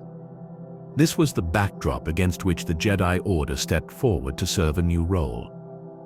No longer merely warriors or mystics, the Jedi became guardians and diplomats, mediators, and peacekeepers. Their mission was to uphold the Republic's ideals, to prevent conflict before it erupted, to protect the innocent. The Jedi established their first great temple on Ossus. Nestled amid ancient forests and shimmering lakes, it became a center of learning and meditation. Younglings trained in the ways of the Force, mastering skills that ranged from healing to diplomacy to defense. Ossus was more than a sanctuary. It was a symbol of hope, a reminder that light could thrive even in dark times. From this base, the Jedi began to weave themselves into the fabric of the Republic. Meanwhile, the Republic was growing rapidly. Hyperdrive technology, adapted from Rakatan designs but purified and improved, opened the galaxy. New trade routes, like the Palemian and Corellian runs, linked distant worlds, sparking economic booms. With expansion came new opportunities and new dangers. The Republic's borders touched wild, unexplored regions, home to unknown species and potential threats. Pirates, slavers, and warlords lurked in the outer rim, testing the Republic's resolve. But the Republic had no standing army. They relied on planetary militias and mercenaries to defend their interests. This left a dangerous gap, one that the Jedi were called upon to fill. The Jedi Order responded by becoming more than mystics. They became peacekeepers in the truest sense. They traveled the galaxy, settling disputes, protecting travelers, and seeking to understand diverse cultures. At the Republic's heart, the Jedi Council advised leaders on matters of peace and justice. Their wisdom was sought in negotiations and treaties. They became symbols of incorruptibility, champions of fairness in a complex galaxy. This era also saw the evolution of the lightsaber. Early weapons required external power packs connected by cables, a cumbersome design. By 20,000 BBY, Jedi engineers perfected the self-contained lightsaber. These elegant weapons became both tools and symbols of the Jedi's sacred duty. As the Jedi expanded their presence across worlds like Dantooine and Ossus, they established training enclaves and libraries. Ancient knowledge was preserved and new discoveries recorded. The Jedi Order became a living archive of galactic history and wisdom. Yet, not all was serene. The Republic's rapid growth threatened existing power structures. Warlords and empires, like the Hutts and the Tayan hegemony, resisted the Republic's influence. Conflict erupted in the Outer Rim, where the Republic's reach was weakest. The warlord Zim the Despot waged brutal campaigns against neighboring factions. His conquests disrupted trade and endangered Republic worlds. Initially, the Republic hesitated to intervene directly. But when piracy and slavery grew unchecked, the Jedi were called to act. They led missions to restore order, negotiate peace, and defend the innocent. These early interventions tested the Jedi's principles. Could they remain true to the light while wielding power in violent conflicts? The tension between peacekeeper and warrior began to shape the Jedi's identity. Amid these trials, legendary Jedi arose. Figures like Regivari, who would later serve on the First Jedi Council, embodied both wisdom and strength. Their leadership helped the Order navigate the challenges of a galaxy in flux. The Council itself formalized its structure during this period. Led by masters with diverse backgrounds and perspectives, it sought to balance tradition with the demands of a changing universe. This balance was crucial in maintaining the Jedi's role as impartial guardians. Trade flourished alongside politics. The Pelamian trade route became a lifeline, connecting core worlds with distant colonies. Merchants, diplomats, and explorers used these lanes, trusting the Republic's laws and the Jedi's protection. Yet, beneath the surface, tension simmered. Some worlds resented Republic oversight. Others feared the growing power of the Jedi. This uneasy peace foreshadowed future conflicts. The Republic's ideals were noble, but the galaxy was vast and unpredictable. The Jedi remained vigilant, aware that darkness never truly vanished. Through it all, the Force whispered ancient truths. It reminded the Jedi that their mission was eternal, to serve as lights in the darkness, protectors of balance, and guardians of hope. And so, the story of the Galactic Republic and the Jedi's new role continued, a saga of light and shadow stretching across the stars, waiting to unfold. The Galactic Republic, in its earliest centuries, was still young. It had been founded on dreams of peace, cooperation, and mutual prosperity. But a young republic, like a young tree, needs strong roots and patient care to withstand the storms ahead. Those storms began during what historians now call the Expansion Age. It began quietly enough, with the opening of new hyperlanes and the mapping of unexplored regions. Merchants, explorers, and settlers set their sights on the distant stars, eager to claim new opportunities. The core worlds were prosperous, their great cities glittering under the light of twin moons, their trade networks expanding in all directions. Worlds like Corellia, Coruscant, and Alderaan thrived under the Republic's laws. But beyond the inner rim, the galaxy was still wild, untamed, and dangerous. The mid-rim was a place of opportunity and risk. Planets rich in resources attracted settlers, miners, and traders. But they also drew the attention of pirates, warlords, and criminal syndicates. The Hutts, whose vast Khajidics ruled the desert world of Nal Hutta and its jewel, Nar Shaddaa, saw the Expansion Age as a chance to grow their own influence. Their fleets of spice freighters and their networks of smugglers soon extended into newly charted territories. The Outer Rim, farther still, was a realm of mystery and peril. Its worlds were scattered, often isolated by unstable hyperspace routes. Many had never heard of the Republic, and others wanted nothing to do with it. It was in this setting that the first great expansion conflicts began.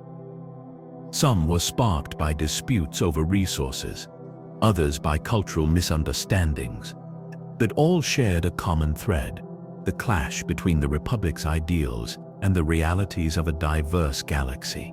One of the earliest flashpoints was the rimward migration disputes. Core world settlers, often backed by wealthy trade guilds, began moving into fertile outer rim territories. Some of these lands, however, were already home to native civilizations. The Ithorian Grazelands conflict, for example, began when settlers attempted to harvest sacred forests. The Ithorians, gentle but fiercely protective of their worlds, appealed to the Republic Senate for intervention. The Jedi were dispatched to mediate, striving to prevent violence. These missions tested the Jedi's skills in diplomacy. They were not always welcomed. On some worlds, the Jedi were seen as agents of the core, outsiders enforcing foreign laws. In the Mid-Rim, the Taiyan hegemony resisted Republic influence. This ancient cluster of star systems, proud of its heritage, feared losing sovereignty. Tensions escalated into skirmishes along the Polemian trade route. The Republic, still without a formal navy, relied heavily on private defense contractors, planetary militias, and once again, the Jedi Order. But the Jedi were never meant to be soldiers. They were peacekeepers, bound by the code, sworn to use violence only as a last resort. Still, there were moments when combat could not be avoided. Jedi starfighters, small, unarmed craft relying on speed and skill, darted through asteroid fields to deliver envoys or evacuate civilians. Their presence alone often deterred conflict, but not always. One such case was the Battle of Obro Sky. Obro Sky, a world famed for its vast archives, was targeted by raiders from the Cathal sector. The Jedi defended the planet's libraries, not to protect weapons or riches, but to safeguard knowledge itself. Throughout these years, the expansion age was as much about ideas as it was about territory. Republic ideals of unity, law, and democracy were carried outward, world by world. But each new world brought its own customs, beliefs, and resistance. Some embraced the Republic eagerly. They saw benefits in shared defense, trade, and technology. Others feared cultural erasure or the loss of self-rule. The Jedi, caught between these opposing views, learned to adapt. They studied alien traditions, listened to elders and chiefs, and sought compromise whenever possible. But even the wisest Jedi could not please everyone. The Outer Rim conflicts intensified when the Hutt cartel began openly clashing with Republic interests. The Hutts preferred their own brand of law, enforced by bounty hunters and criminal enforcers. Republic anti-slavery laws in particular brought them into direct confrontation. The Slaver Wars, a series of scattered battles, erupted across Hutt space. Jedi Knights freed captives from spice mines and gladiator arenas. Some missions ended in victory, others in tragedy. During one such mission, Jedi Master Odenur, a scholar of the Force, faced moral choices that would echo for centuries. Odenur's approach emphasized understanding an enemy's motives, not merely defeating them. This philosophy, later known as the Odenur Doctrine, influenced the Jedi Code itself. Meanwhile, the Senate debated whether the Republic should establish a permanent defense fleet. Some feared that militarization would erode their values. Others argued that without it, the Republic would always rely too heavily on the Jedi. As these debates unfolded, exploration continued. Hyperspace scouts, often operating alone for months, mapped new routes through dangerous anomalies. Many never returned, their ships vanishing into the void. But for those who succeeded, the rewards were great. New planets entered the Republic's star charts, bringing exotic resources, new allies, and new stories. Cultural exchanges enriched both core and rim. Yet, every advance, every expansion also brought shadows. Criminal empires thrived in the gaps between law and frontier. Old powers, long dormant, began to stir. Among them, whispers of the Sith persisted. Though the Sith Empire had fallen centuries earlier, remnants survived in hidden enclaves, passing down their teachings in secret. These shadow sects, patient and cunning, watched the Republic grow and waited for their moment. The Jedi, ever vigilant, could feel faint tremors in the Force. A subtle warning that peace was never permanent. They doubled their efforts in training, preparing younglings for futures that might demand great sacrifice.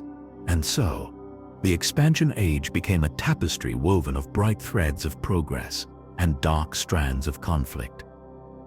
It was an era of ambition, discovery, and tension, an era that set the stage for the trials yet to come, when the galaxy's light and shadow would once again collide. For centuries after the fall of the ancient Sith Empire, the galaxy believed the Sith were gone. Defeated, scattered, extinguished, like embers in a cold wind. The Republic thrived under that belief, and the Jedi taught their young that the Sith were a cautionary tale, not a present danger. But the truth was far more complicated. The Sith had been broken, yes, but not destroyed. Fragments of their order survived, clinging to life in the shadows of forgotten worlds, in the cracks between the galaxy's maps, in the minds of those who still hungered for power. They were no longer an empire, no longer armies marching under banners of crimson and black. Instead, they became whispers, whispers that traveled from apprentice to master, across generations, whispers that carried the old ways and the old hatreds. During the expansion age, as the Republic stretched its influence into the mid and outer rim, those whispers began to grow louder. The chaos of the frontier, with its lawless worlds and constant disputes, created fertile ground for the dark side to take root once more. Some Sith remnants hid in plain sight, masquerading as scholars, merchants, or mercenaries. They blended into the ever-moving crowds of spaceports. They studied the Jedi quietly, watching, learning, waiting. Others chose seclusion. On remote, uncharted worlds, they rebuilt fragments of their lost temples. These sanctuaries became gathering places for those sensitive to the Force, but untrained by the Jedi, and drawn to the lure of forbidden knowledge. The dark side was patient. It seeped into the cracks of the galaxy like water, finding its way through stone. And, slowly, it began to shape events once more. The first signs came as rumors. Whispers of Force users in the outer rim, wielding red-bladed weapons. Reports of strange cults on backwater worlds, speaking of ancient prophecies and the true order of the Force. The Jedi Council took notice, but the galaxy was vast, and most such rumors faded before they could be investigated. Still, the Council quietly began dispatching knights on reconnaissance missions, seeking to verify whether the Sith truly were gone. One such mission took Jedi Master Atris Venn to the shadowed moon of Arathos. There, in the ruins of a civilization long extinct, she found a gathering of robed figures chanting in a language she recognized from the oldest Jedi archives. It was the tongue of the Sith. Atris Venn attempted diplomacy, offering the cult members a chance to abandon their path. But their leader, a tall, gaunt man named Drellos, answered only with a crimson blade. A duel that followed was fierce, and though Venn prevailed, she sensed that Drellos was no true Sith Lord, merely a student, carrying teachings from somewhere else. This was the Council's first undeniable proof that the Sith legacy had endured. But where the true masters were remained unknown. Meanwhile, in the mid-rim, political unrest simmered. The expansion age had brought prosperity to many worlds, but also inequality. Some planets felt exploited by the core's wealthy trade guilds, their resources stripped away while their people remained poor. In this discontent, Sith cultists saw opportunity. They whispered to leaders in back rooms, sowing distrust of the Republic. They encouraged rebellions, promising power to those who would break away from the Senate's influence. One such uprising began on the industrial world of Ardanis Prime. There, a workers' revolt against the ruling guild was transformed into something darker. Its leaders began wearing the red and black sigils of a long-forgotten Sith sect. The rebellion spread to nearby systems, burning through trade routes like wildfire. When the Jedi arrived to mediate, they found not only angry citizens but warriors trained crudely, but unmistakably, in the use of the dark side. These warriors fought with a fury that bordered on madness, their strikes driven by rage and despair. The Jedi could sense the hand of a guiding master, but that master remained unseen. As the uprising spread, the Senate struggled to respond. Many senators refused to believe the Sith had returned. To them, these were merely fanatics, dangerous, yes, but not part of some ancient enemy. The Jedi knew better. The patterns were too familiar. The manipulation of fear, the stoking of hatred, the turning of local grievances into galactic conflict, all hallmarks of the dark side's influence. On the frontier, other dangers compounded the problem. Pirates, emboldened by the chaos, began striking more frequently.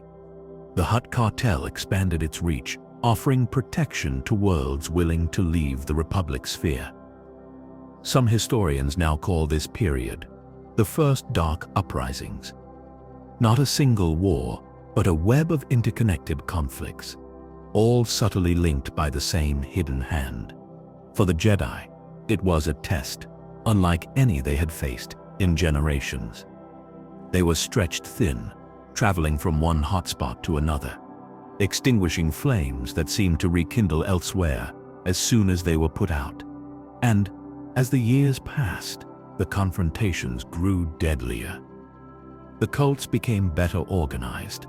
Their leaders began wielding more advanced Sith techniques, including the dreaded art of Force lightning. It was during this time that a name began to surface in whispered reports: Darth Ruin. Little was known of him at first. Some said he was a fallen Jedi. Others believed he had been trained from birth in secret Sith enclaves. What all agreed upon was that his teachings were spreading rapidly among the cults. Darth Ruin preached a vision of the Force as a tool for absolute personal freedom. He claimed that the Jedi's code was a prison and that the Republic's laws were shackles. To his followers, he offered liberation through the dark side. The Jedi Council, realizing the scale of the threat, began preparing for open war. They faced a difficult truth. The Sith were no longer a single empire to be confronted head-on. They were a network, scattered across the stars, able to vanish when pressed and reappear elsewhere. Some Jedi, frustrated by the Council's cautious approach, began to take matters into their own hands. These knights launched independent missions, hunting down cult leaders without official sanction. While some succeeded, others vanished, or fell to the very darkness they sought to destroy. Among the lost was Jedi Knight Saria Tel, a gifted diplomat turned warrior. Her last transmission to the temple spoke of infiltrating a cult stronghold on Malrev IV. Years later, a red-bladed warrior matching her description was seen at Darth Ruin's side. This, more than any other event, convinced the Council that the Sith were no longer mere shadows. They were rebuilding, and they had begun to claim Jedi as their own. The Republic's citizens, hearing conflicting reports, began to lose confidence. Some worlds fortified their defenses, others withdrew from trade networks entirely, hoping isolation would keep them safe. The galaxy, once again, was beginning to fracture.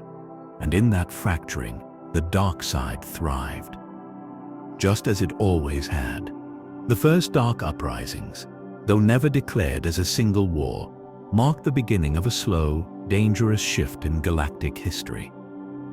The Sith were patient, and the galaxy, distracted by its own conflicts, gave them the time they needed to grow strong again. The whispers that had haunted the Outer Rim for decades began to take shape. The dark side was no longer a murmur in the shadows. It was a storm gathering power, ready to unleash chaos across the galaxy. At the center of this storm was one figure, one name that chilled Jedi hearts and unsettled senators alike: Darth Ruin. Little was known about his early life. Some said he was born on a forgotten world lost to the Outer Rim. Others whispered that he was once a Jedi Knight, seduced by the dark side's promises. What was certain was his vision. Darth Ruin did not seek merely to overthrow the Republic. He sought to remake the galaxy itself, to tear down the old order and build a new one, ruled by power and fear. His teachings spread like wildfire. Cults that had operated in isolation suddenly rallied under his banner. His followers adopted ancient Sith rituals, mastered the dark arts, and wielded terrifying force powers. One of his earliest victories came on the industrial world of Korriban Prime. Long a site of Sith legend, it was here that Darth Ruin found a lost holocron, a repository of Sith knowledge from millennia past. With this artifact, his power and influence grew exponentially. The Jedi, sensing the threat, intensified their efforts to track him down. But Darth Ruin was cunning. He moved through the galaxy like a shadow, striking swiftly, then disappearing before a response could form. The Senate, once dismissive, now faced growing pressure. Worlds demanded protection.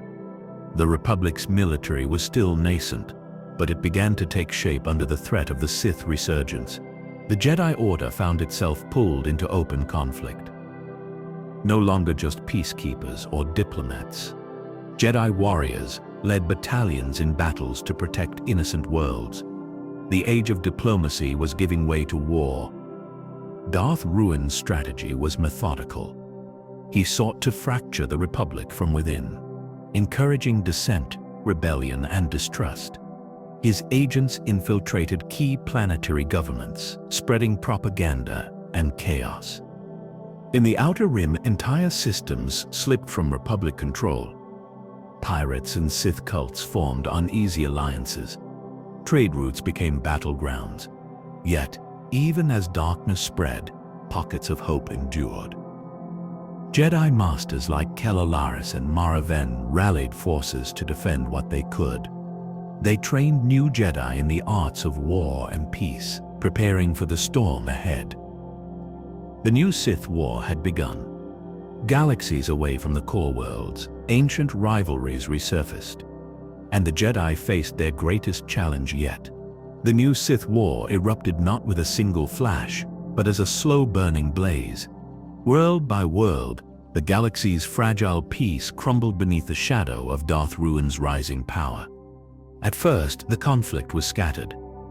Small skirmishes on distant frontier worlds, sabotage against Republic supply lines, assassinations of key political figures. But beneath the surface, a dark design was unfolding. Darth Ruin orchestrated these acts with precision, fracturing alliances and turning friends into enemies. One of the earliest major battles took place on the mining planet of Varys Prime. A world vital to the Republic's resource supply, Varys was plunged into chaos when Sith-led insurgents ignited a full-scale rebellion. The Jedi were sent to quell the uprising. Among them was Jedi General Lyra Ven, a tactician renowned for her calm demeanor and strategic mind. She arrived with a contingent of knights and Republic forces, ready to restore order. But the insurgents were no ordinary rebels. They wielded dark side powers with frightening skill. Their attacks were brutal and unpredictable. The battle stretched for weeks, with shifting tides. At times it seemed the Jedi might prevail. At others, the rebels pushed the defenders back, gaining ground with dark side-fueled rage. Lyra then faced a harrowing choice. She could call for reinforcements, risking broader war, or attempt a bold strike deep into enemy territory, hoping to disrupt the Sith leadership. Choosing the latter, she led a daring raid on a hidden fortress nestled in the planet's volcanic canyons. Inside, she confronted a Sith acolyte who wielded a double-bladed red lightsaber with deadly grace. The duel was fierce and exhausting. Flashes of crimson clashed with blue. Force powers surged and crackled like lightning. In the end, Lyra emerged victorious, but gravely wounded. Her success turned the tide of the battle, but the cost was high. Varys Prime was liberated, but the scars remained. Its population divided and fearful, its infrastructure damaged. Meanwhile, across the Outer Rim, another front was opening. The Hutts, sensing opportunity amid the chaos, expanded their dominion. Forming uneasy alliances with Sith cults, they disrupted Republic trade and strengthened their criminal networks. In response, the Republic formed the first true military forces in its history. The Grand Army of the Republic was born. Though small by later standards, it represented a new commitment to defense and order. Jedi generals became its leaders. They commanded legions of clone and volunteer soldiers, coordinating campaigns across multiple systems. But war was not only fought on battlefields. Intrigue and betrayal festered within the Senate itself. Some senators, driven by fear or ambition, secretly aligned with Sith sympathizers. One such senator was Draxor Vel, a charismatic Corellian who championed peace through strength. He argued that the Republic must abandon its idealism and crush all opposition ruthlessly. Behind closed doors, he met with Sith agents, exchanging information and resources. When rumors of his treachery reached the Jedi, they faced a dilemma. Exposing Vel risked destabilizing the fragile Senate coalition, but ignoring it could cost countless lives. Jedi Knight Kessa Rin took it upon herself to investigate. Undercover mission uncovered a web of corruption that ran deeper than anyone imagined. She narrowly escaped an assassination attempt and managed to send evidence to the Jedi Council. Vel was confronted and stripped of his office, but the damage had been done. Distrust grew among Republic worlds. Some began questioning the Jedi's impartiality and authority. The idea that the Order was above politics became harder to believe. Throughout the war, Jedi struggled with their own internal conflicts. The strain of constant battle tested their resolve and challenged their beliefs. Some Jedi began to question whether the strict code they followed was sufficient to confront the darkness. Others feared that embracing emotion or passion might lead them down the same path as the Sith. This tension created factions within the Order. Traditionalists held fast to the light side teachings, while a growing minority advocated for new methods, blending light and dark in ways that echoed ancient Jedi philosophies. Their debates were intense but often quiet, for the Order remained publicly united. As battles raged across countless worlds, the galaxy's population endured hardships unseen for generations. Trade disruptions led to shortages of food and medicine. Civilian casualties mounted. On the capital world of Coruscant, tensions boiled over. Protests erupted, demanding an end to the war. Some factions called for peace at any cost, even if it meant surrendering to Sith demands. Others argued for total victory, no matter the price. This polarization threatened to paralyze the Senate and the Republic's government. Amidst this turmoil, a shocking event shook the Order. Master Aaron Voss, a revered Jedi Council member, was accused of collusion with Sith forces. The allegations shocked the galaxy. Voss had been a symbol of Jedi integrity. The Council conducted a thorough investigation. They found evidence that Voss had made secret contact with Darth Ruin, seeking a way to end the war through dark side power. His motives were complex. He believed that only by embracing the dark could the Jedi save the Republic. But his actions violated the Order's principles. He was stripped of his rank and exiled. This scandal deepened the rift within the Jedi. It also fueled Sith propaganda, portraying the Jedi as hypocrites and weak. The new Sith War was no longer just a military conflict. It had become a battle for the very soul of the galaxy. As the war entered its second decade, both sides suffered heavy losses. Entire star systems were devastated, millions of lives lost or displaced. Yet Darth Ruin remained elusive. His presence was felt in every conflict, but he rarely appeared personally. Some believed he was no longer mortal but had ascended to a dark force entity. The Jedi refused to despair. They continued training new generations. They forged alliances with neutral species. They held hope that the light could prevail, and then a turning point arrived. A decisive battle on the planet Malreva IV, once the site of lost Jedi Knight Sarayatal's disappearance. The Jedi gathered their greatest forces. Darth Ruin appeared openly for the first time. The confrontation was cataclysmic. Blades clashed, lightning crackled, and the Force surged in waves of power and fury. Legends say that the battle's echoes were felt across star systems. In the end, Darth Ruin was defeated, but not destroyed. He vanished into the darkness, his plans set back but far from ended. The war continued, but the Republic and Jedi had shown resilience. The galaxy's fate hung in balance, awaiting the next move in this timeless struggle between light and dark. The galaxy stood on the edge of oblivion. The new Sith War had raged for decades, leaving shattered worlds and broken spirits in its wake. The Republic, once a beacon of hope and unity, teetered on the brink of collapse. Corruption, betrayal, and endless conflict had weakened its foundations. Amidst the chaos, the Jedi Order faced its darkest hour. The very principles they had fought to uphold were tested beyond all limits.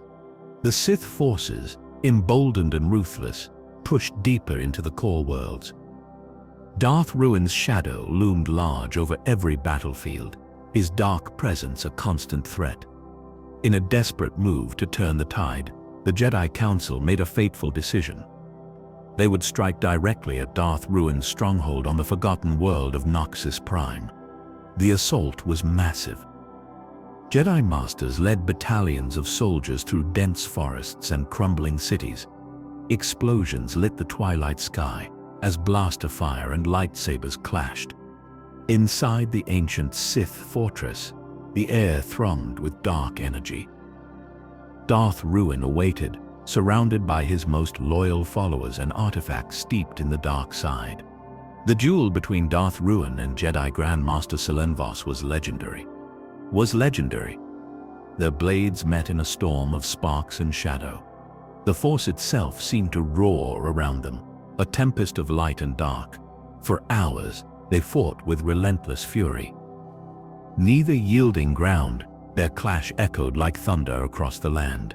But Darth Ruin had one final gambit. Summoning ancient Sith sorcery, he unleashed a wave of dark side energy that shattered the fortress walls. The blast threw Selen back, leaving her gravely wounded.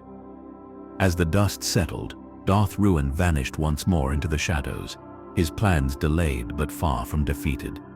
The Jedi suffered heavy losses. Many masters and knights fell in battle, their sacrifices etched into the memories of all who survived. Yet, amidst despair, a new hope emerged. Survivors regrouped and rebuilt, determined to preserve the Jedi legacy. A young Jedi named Talia Renrose rose as a beacon of light. Her compassion, wisdom, and mastery of the Force inspired those around her.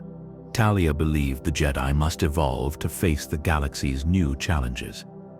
She advocated for balance, not just between light and dark, but between tradition and change. Her vision attracted many. Young Jedi eager for a new path rallied behind her, blending ancient knowledge with fresh insight. Slowly, the Order began to heal.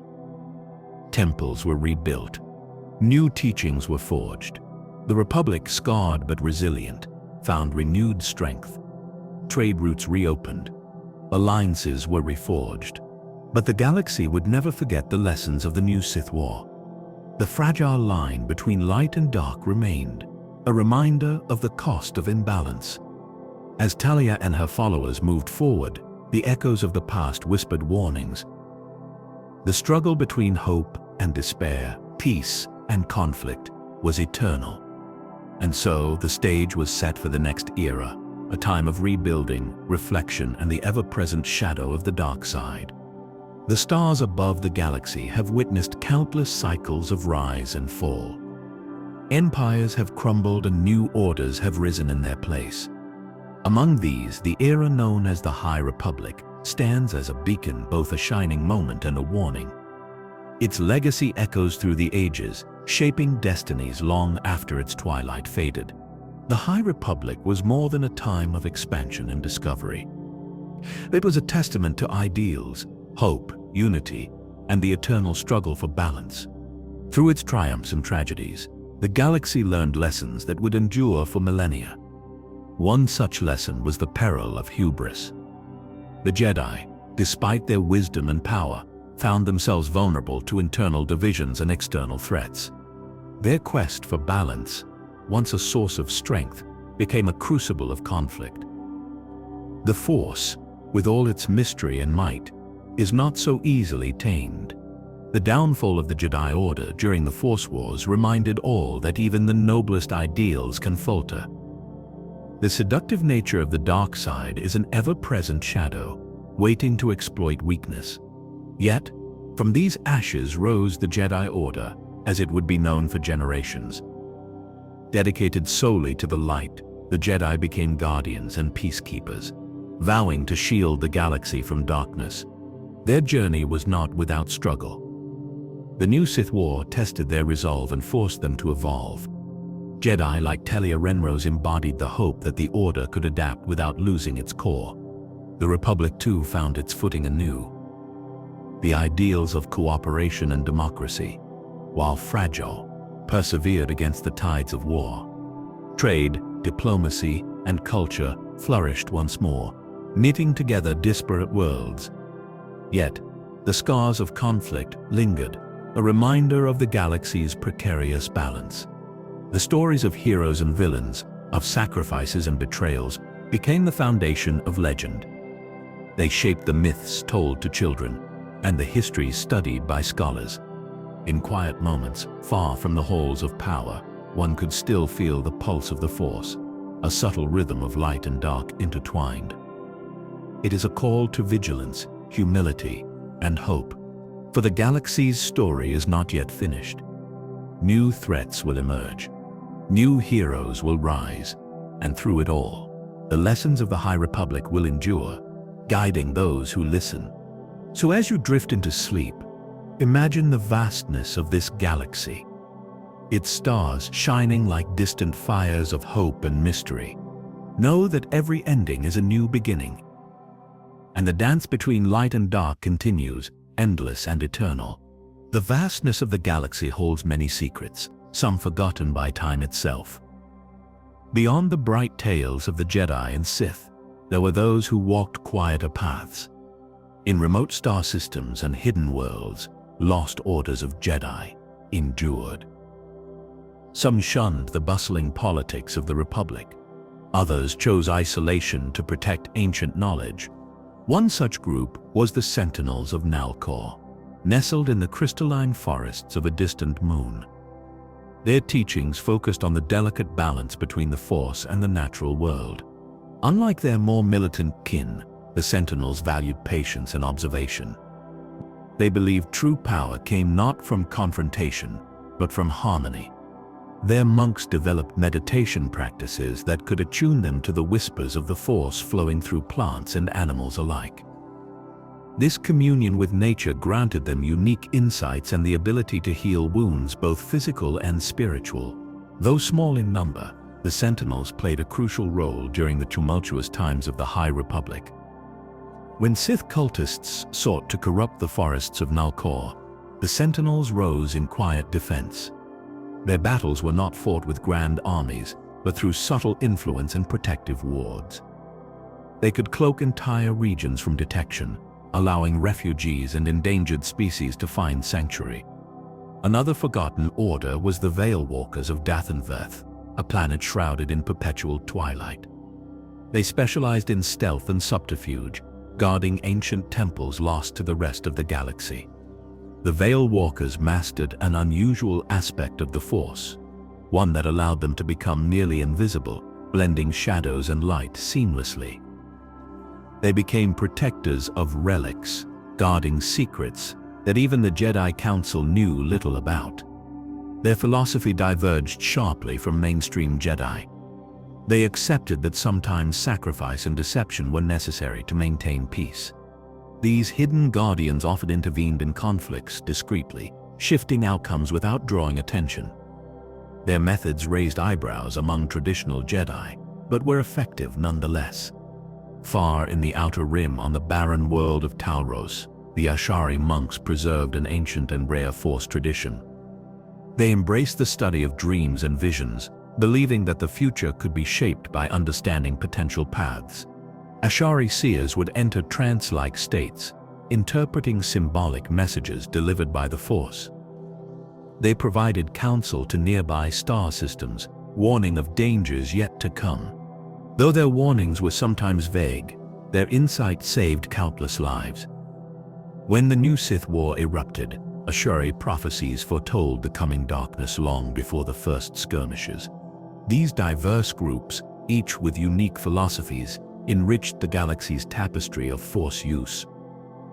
Their existence reminds us that the Force is vast and mysterious, not confined to a single path or ideology. As the High Republic era waned, many of these lost orders faded into myth. Some were driven to extinction by war and time. Others chose to vanish, awaiting a day when their wisdom would again be needed. Their legacy lingers in quiet corners, a testament to resilience, diversity, and the many faces of the Force. The galaxy's light can be dazzling, but it is always shadowed by darkness. In the forgotten corners where stars flicker dimly, the dark side stirs. Long before the open wars between Jedi and Sith, secret cults whispered in the void. These were not grand empires or armies, but small, insidious gatherings. They called themselves the Children of the Abyss. Drawn together by ancient texts and forbidden rituals, they sought power through the dark side's seductive embrace. Their beginnings were humble outcasts, exiles, and those who felt betrayed by the Jedi's rigid code. They believed the Force was meant to be wielded without restraint. In shadowed temples carved beneath dead worlds, they practiced arts lost to the galaxy. Dark-side sorcery that twisted minds and bodies, binding pain to power. The Children of the Abyss did not march openly to war. Instead, they spread corruption like a creeping fog, infiltrating systems and turning friend against friend. Whispers of betrayal followed their footsteps. Leaders fell under mysterious circumstances. Entire worlds succumbed to paranoia and fear, torn apart from within. The dark side's corruption was subtle and patient. It preyed on ambition, anger, grief, the hidden cracks in every soul. Some Jedi, worn down by the endless conflict, found themselves vulnerable to these temptations. Others who sought shortcuts to power were ensnared willingly, trading light for shadow. One such tragic figure was Master Kalen Voss, once a respected Jedi scholar. His fascination with forbidden knowledge led him to secret meetings with the cult. Over time, his mind unraveled. His teachings twisted from balance to dominance. He became a shadow of himself, a warning to others of the price of unchecked desire. The Sith cults, while scattered and secretive, were linked by a common thread, a yearning to overturn the established order. They believed the galaxy should bow to strength, not peace. Their influence spread through corrupt politicians, mercenaries, and even some Republic officials. Recornus Bedels, deals were struck in whispers, alliances forged in darkness. This slow poisoning destabilized the galaxy. Trade routes once safe became battlegrounds for shadow wars. Planets found themselves caught in webs of deceit and violence. Yet, the full scale of this threat was unknown to most. The Jedi Council, stretched thin by open conflicts, struggled to root out these hidden enemies. Only a few Jedi specialized in uncovering the dark cults, using subtle Force sensors to detect their presence. They worked in silence, often alone, carrying the burden of shadows. One such operative was Jedi Shadow Lenara Keth. Her skill in infiltration and stealth made her a ghost among the cults. Her missions took her to forgotten moons and ruined temples. She uncovered plots that could have shattered entire star systems if left unchecked. Despite victories, the dark side's whisper remained ever present.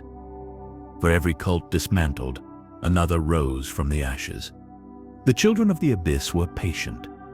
They understood that the galaxy's cycles of light and dark would repeat, and they planned to be ready when the balance tipped. Their rise was a slow, inexorable tide. A reminder that even in times of hope, darkness never truly sleeps. The galaxy is vast, filled with shining stars and great civilizations. But beneath that glittering surface lies another realm, the galactic underworld. Here, crime syndicates, smugglers, and mercenaries operate in the shadows. Their influence reaches far beyond what many believe. During the High Republic era, while Jedi and Sith clashed openly, the underworld grew stronger. It was a complex web of power, greed, and survival.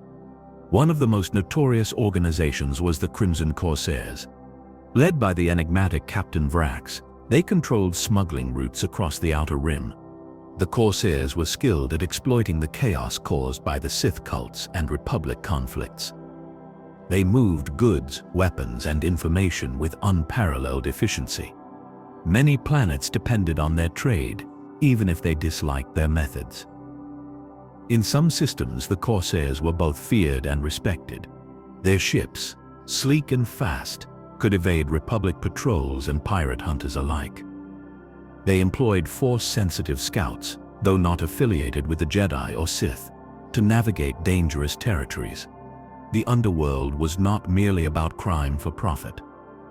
It was also a place of refuge for those cast out by society, bounty hunters, spies, and political exiles. These individuals often walked a fine line between lawlessness and necessity. Some formed uneasy alliances with the Jedi, while others worked directly against them. The Republic struggled to contain this sprawling network. Efforts to impose order were often thwarted by corruption and the sheer reach of syndicates. In this tangled web, a key figure emerged, Tero Voss, a smuggler with ties to both the Jedi and the Crimson Corsairs. Tero's past was shrouded in mystery. Rumors whispered that he had once trained as a Jedi before turning to the underworld. His knowledge of the Force, combined with his underworld connections, made him a valuable asset and a dangerous adversary. Tero often walked the gray areas of morality, assisting Jedi missions when it suited him, but never fully committing. His allegiances were fluid, dictated by survival and personal codes. Despite their chaotic nature, the underworld's influence shaped many critical events. Information smuggled through secret channels could tip the balance in battles. Mercenaries hired from these networks fought on all sides, their loyalties bought with credits and promises. There were unpredictable forces that could turn tides in unexpected ways. The high-stakes game of politics, war, and survival made the galactic underworld a force to be reckoned with. Even as the Jedi sought peace and the Sith plotted domination, the criminals carved out their own empires. Their story is one of survival amid chaos, a reminder that not all battles are fought with lightsabers and starships. The Force is vast, mysterious, and beyond simple definitions. Most know of the Jedi and Sith, but there are others, rare paths and secret traditions that walk different ways. These Force users often dwell in shadows or remote places, their existence whispered in legend. Their connection to the Force is unique, not bound by light or dark. One such group were the oracles of Seraphil, mystics who believed the Force was a living song. They sought to hear its melodies and predict the future through visions and dreams. Oracles were not warriors but guides. Their insights shaped the decisions of leaders, and their warnings saved entire star systems. Unlike the Jedi, they did not wield lightsabers or engage in battle. Instead, they used subtle Force abilities, shaping perceptions, influencing emotions, and weaving illusions. Then there were the Nightborn, a mysterious sect that embraced the quiet strength of stillness. They trained in remote mountain monasteries, focusing on inner peace and deep meditation. Nightborn could slow their perception of time, reacting with uncanny speed when needed. Their abilities made them excellent diplomats and healers, able to diffuse conflicts before they began. Some legends tell of the Dreamwalkers, Force users capable of entering the dreams of others. They used this rare gift to communicate across vast distances or to guide troubled minds toward healing. These diverse Force traditions remind us that the Force is not simply light or dark, but a complex, living energy. Each path offers a different lens to understand its mysteries. In the age of the High Republic, these rare orders often operated quietly. Their knowledge complemented the Jedi, and sometimes conflicted with them. The galaxy was richer for their existence, adding depth and nuance to the eternal struggle. As you rest, imagine the countless beings, each feeling the Force in their own way. A vast chorus of voices, ancient and new, singing the galaxy's timeless song. The era of the High Republic was a time of light and boundless possibility.